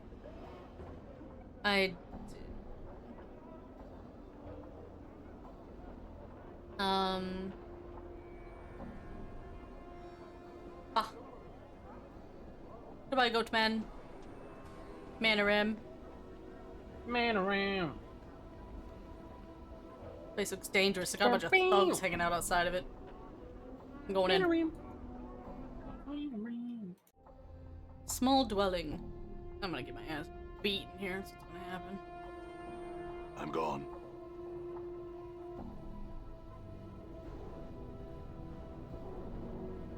There's nothing in here. Oh. Hello. Quatra. Moving from box to box, this man seems to be totally immersed in counting boxes and scribbling results down on a piece of parchment. He looks annoyed as you interrupt him. What is it now? Can't you see I'm busy taking inventory? What bothers someone else? Hey. Alright. Peace. Done. You wanna fight? I don't wanna fight! Why does everyone No, want to they beat wanna me fight. up?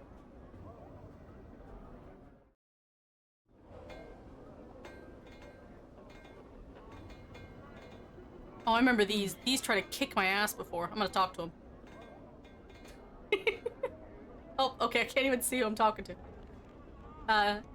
Talking to a black Abishai. This black-scaled reptile towers to a height of 8 feet. Its great height, however, is offset by its thin, snake-like frame.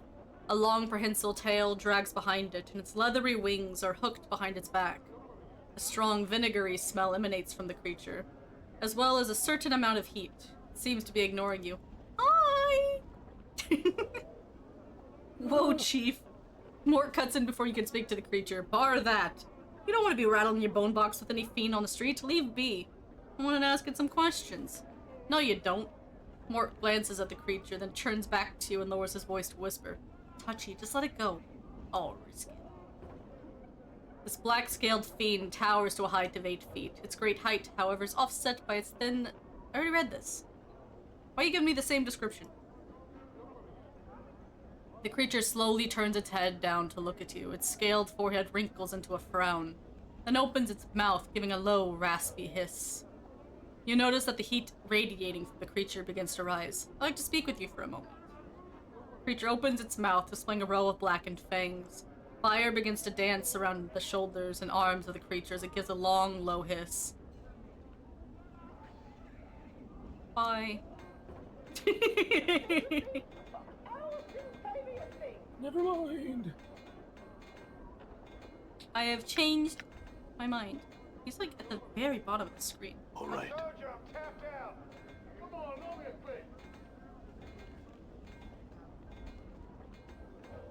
An entrance but no handle or means of opening it. Oh. Come on off with you there, let's go.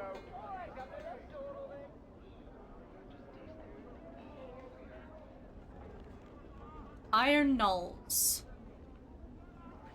This broad-shouldered woman is shuffling about amongst the huge beams lying on the street. She kicks at the beam with iron-shod boots. Every once in a while, she bends down and wrenches a nail from one of the boards with her bare hands. She holds each one up, appraising it, and drops it into a leather sling bag. She straightens up, hearing your approach. She's smiling politely, but from her stance and the way her hand rests close to the hilt of her weapon, you can tell she's ready for trouble. You notice one of her eyes has a milky film over it. That's close enough there, Cutter. What do you need from me? Questions? She nods. Ask away then. Who are you? She pulls 3 nails from a sling bag, tossing them, spinning into the air, and catches them in their palm. Iron Knolls, they call me. She drops them back into the bag with a muffled clink. Why are you collecting the nails? I sell them to a man named Hamrys in the lower ward. Maker of coffins, he is. Tell me more of this Hamrys. There's not much to say. He's a bit chatty. He'll rattle his bone box till you bar me if you let him, but a fair bargainer. He needs the nails, I need the jink, and that's about as far as it goes. Where's the lower ward? I used to know the way. I did. But the Dabbas have changed the streets round again. Don't know how to get there now. I'll need to chart a new path, but I figure the Dabbas will straighten things out eventually. Does anyone else around here scavenge nails? She grins and shakes her head. No one was clever enough or had the will to do it before me, and I've shoved off anyone who's tried to jump me claim since. She pats the long, bladed dagger hanging at her side lovingly. Your claim. Aye, that's what I call it. Honest labor's hard to come by in the hive, and I'm not about to let some son piker peel me off of my work. I've sent more than one book running a howlin', holding their guts in, or off with the collectors if they were unlucky. A dead eye gleams maliciously. The hive knows this spot is for iron gnolls. It does. So how your eye was ruined. Null's face turns hard. None of your business, book. Why? Would you like a matching wound for your collection?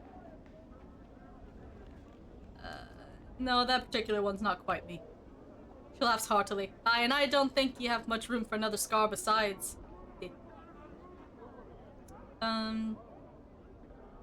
Looking for a man named Farod.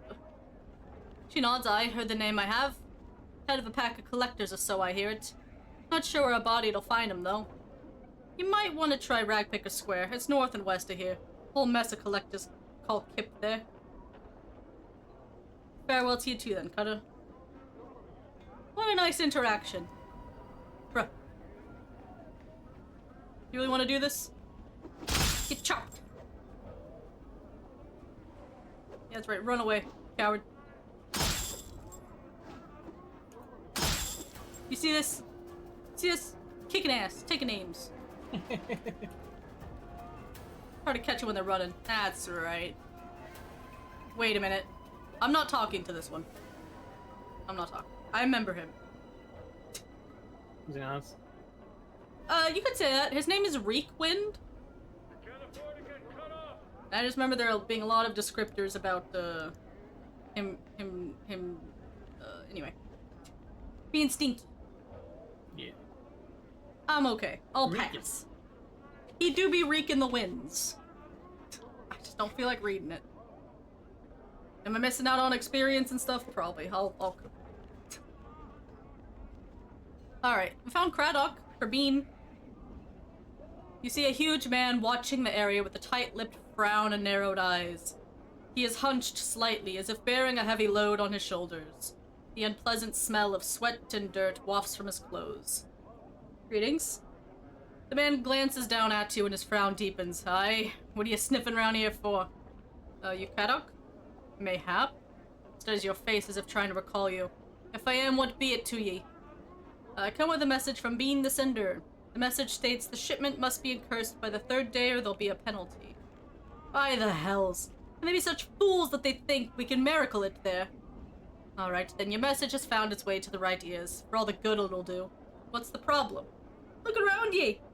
Craddock nods at the laborers in the marketplace, then scowls. These laggards and half-wits can barely keep up with the load as it stands. And now it needs doing in half the time.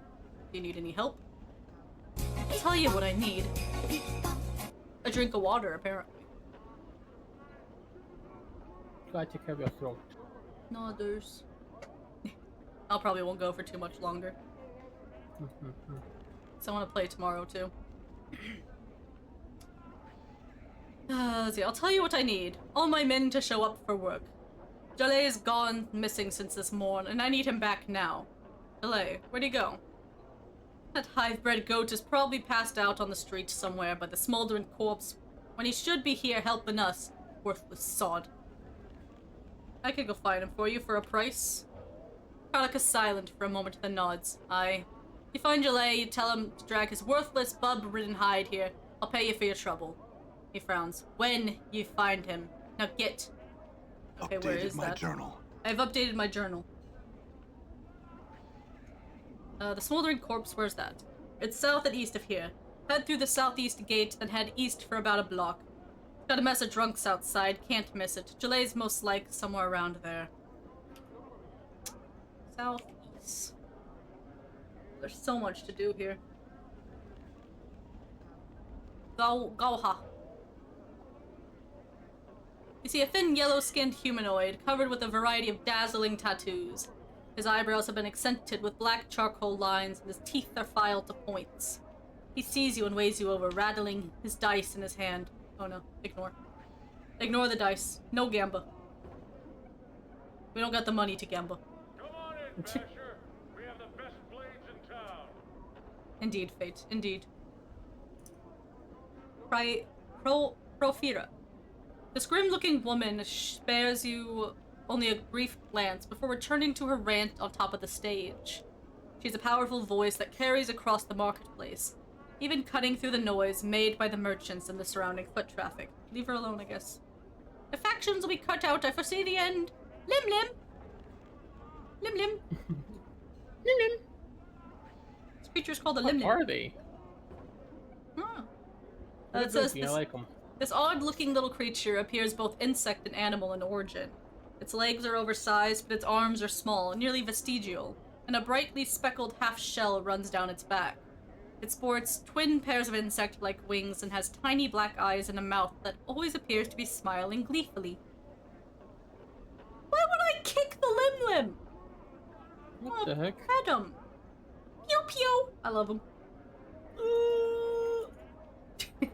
The Lim Lim bounces about merrily, its wings buzzing. It seems to enjoy the affection immensely. At it again.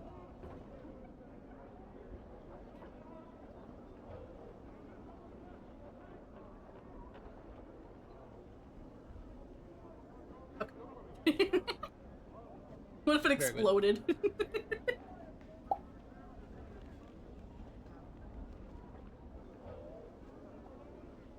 Come on in, Basher. Oh. We have the best blades in town. Jump, Lim Lim, jump! The merchant seems to suddenly notice you. Oh, greetings. Would you like to purchase one of these playful, gambling Lim Lims, my lord? Yes. A Lim Lim will provide its own food, eating insects, tiny rodents, and the like. They'll follow you everywhere you go, are easy to clean up after, are quiet, exercise themselves with their constant flipping about, and, best of all, they leap over 15 feet when prodded with hot coals. I will not be doing that. One will only cost you about 40 coppers, my lord. See, if I sold my soul, I could have bought a pet. Why are they so fancy? Give me a pittance for such an entertaining pet friend. What do you think? Why not, boss? It'll be fun to kick around when you're down, right? No! Well, I can kick it vicariously through you, at least. I want to see that 15-foot hot coal jump. No. I don't have the coin for one. Me. It's a squirrel. Can't buy a Lim Lim. You see a spindly looking merchant with a brush of gray and red stubble. Yeah, I got it in a second. My throat be feeling it. He wears several layers of brightly colored robes, so much so that he looks like a flag with arms and legs. He is shaking slightly as you watch. I Giscorl. He bows and spreads his trembling hands. As he does, you notice his hands and forearms are a twisted mass of black scar tissue, as if they were once badly burnt. How'd you hurt your hands? Yeah, only 4 hours of constant reading. Smile. Giscorl doesn't seem to have heard you. He answers only with a spiel, delivered in the same flat monotone. Giscorl buy clothes, sell cloth, wash cloth, mend cloth, and... He gestures at his layers of clothing with his shaking hands. Wear cloth. I asked how you hurt your hands. His monotone breaks. Buy clothes, sell clothes, wash clothes, mend clothes. His hands are shaking so bad that he can't finish. Never mind. Can I see what you have? You sell band-aids. I need band-aids. These clot charms sell for a lot. Dang. That does heal 9 hit points and do other things, though. He's only heal 3. But I can buy multiple bandages. Decisions. I'm gonna sell this one. Also, is this tome worth keeping? It says it does other things, but it sells for 120.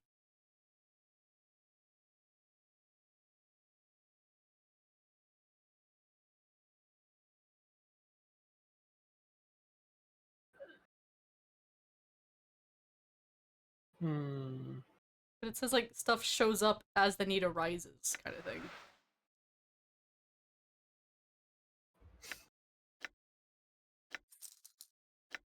I'm gonna sell it. I feel like that, but it might be dumb. I don't know.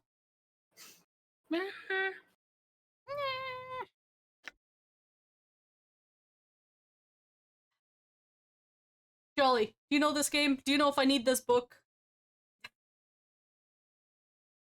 Or is it just... It doesn't matter. Just... I don't know. It sells for so much.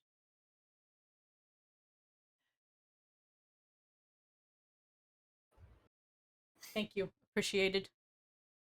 I wait. I'm gonna grab a couple. Why would I need rags? I'm gonna grab a couple of these bandages. Oh, needle and thread as well. Heals 6 hit points. Okay, so we'll grab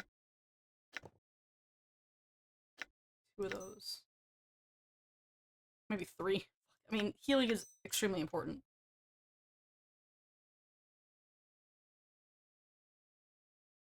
I can't sell some of this other stuff to him. The only use is to fight the big skeletons in the mortuary. I see. I'm just gonna sell it. I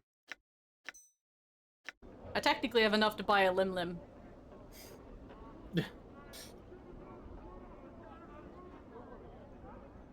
on in, Basher. We have the best blades in town. Kusajai. This toothless old crone reeks of fish and brine. Spying your approach, she gives you a wide pink smile. Fish, my child. Fish heads, mayhaps. Child, hardly. Oh, yes, yes, but a child ye are to my years. Youngsters. Believe you're mistaken. Take a look. She shuffles up to you. The fish stink is nearly overpowering. The old woman squints at your face first, frowning then into your eyes. Only then does she recoil in surprise.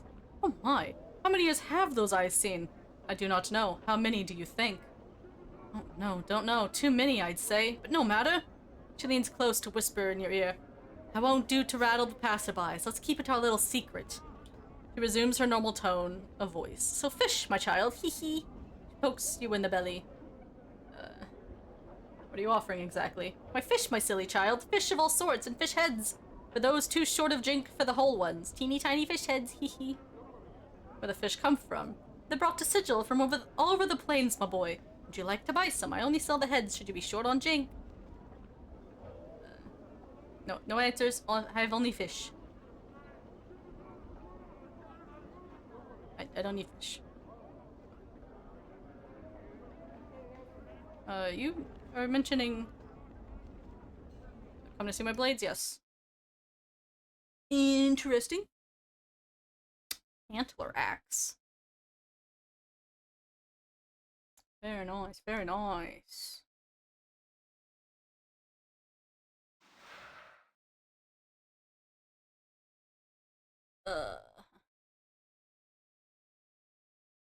Spreads.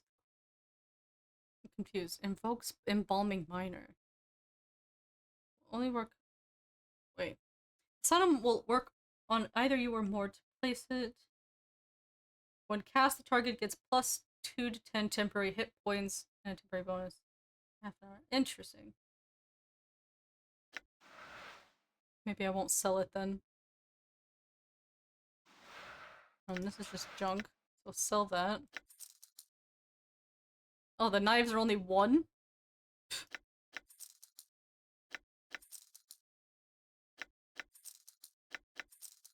Don't know if I need the ropes again. Hang on to them anyway. Well, we're getting some money up in here. 1 to 10 crushing. I mean, these are nice. Fish. Bargain. Hold on. Y'all need to talk. I need to see. Herbs. Cloth. Can't afford to get caught off guard, Cutter. Couple. We sell only top of the line. Here we are, Basher. I think we can pick you out. I'm buying a limb. Hell yeah. My own limb.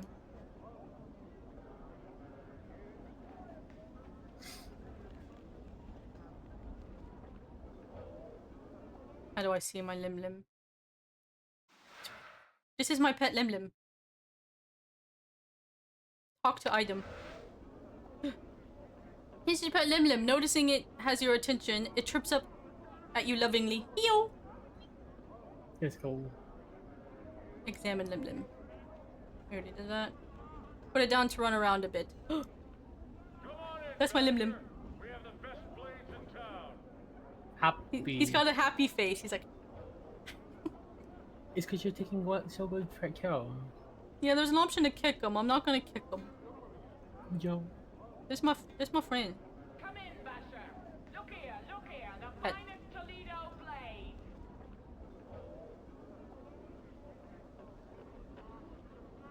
following me. I love him. He better not die. You better keep them in your inventory so they don't die. But I like when he follows me around. Pet him some more. Okay, I'll pet him some more.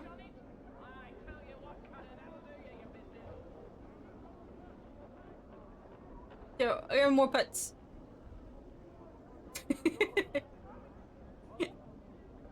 I think that's a good place to stop for today then. We have obtained the Lim Lim. Lim Lim %. We beat the game. Let's fucking go. That's gonna Actually, be my... I think you can improve your time by selling your soul. Oh, I could have definitely improved my time. Alright guys, we're starting Lim Lim speedrunning % for Planescape. You've entered a portal. Also, there's a scary reptile mans. They got a lot of tood. Yeah, I think 4 hours is a good time. Save.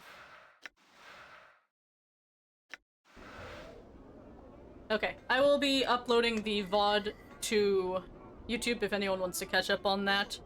Also, there are other things to watch over on the YouTube, like Final Fantasy and Megami Tensei. It's pretty heckin' cool. Should check it out. There's stuff on there you don't see me play on Twitch. Hi. Whoa, what? And for those watching this on YouTube, come over to Twitch where there's stuff I don't play from YouTube.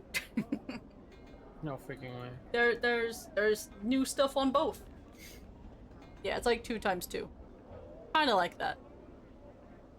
Or 1 times 4.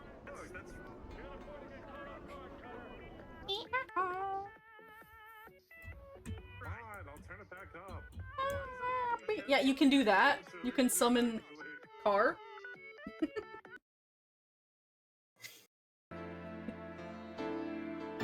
Alright, think.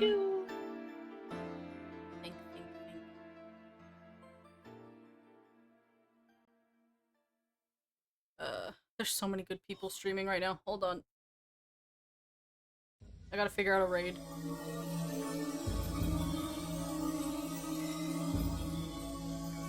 This one's asleep, so we're not doing that one.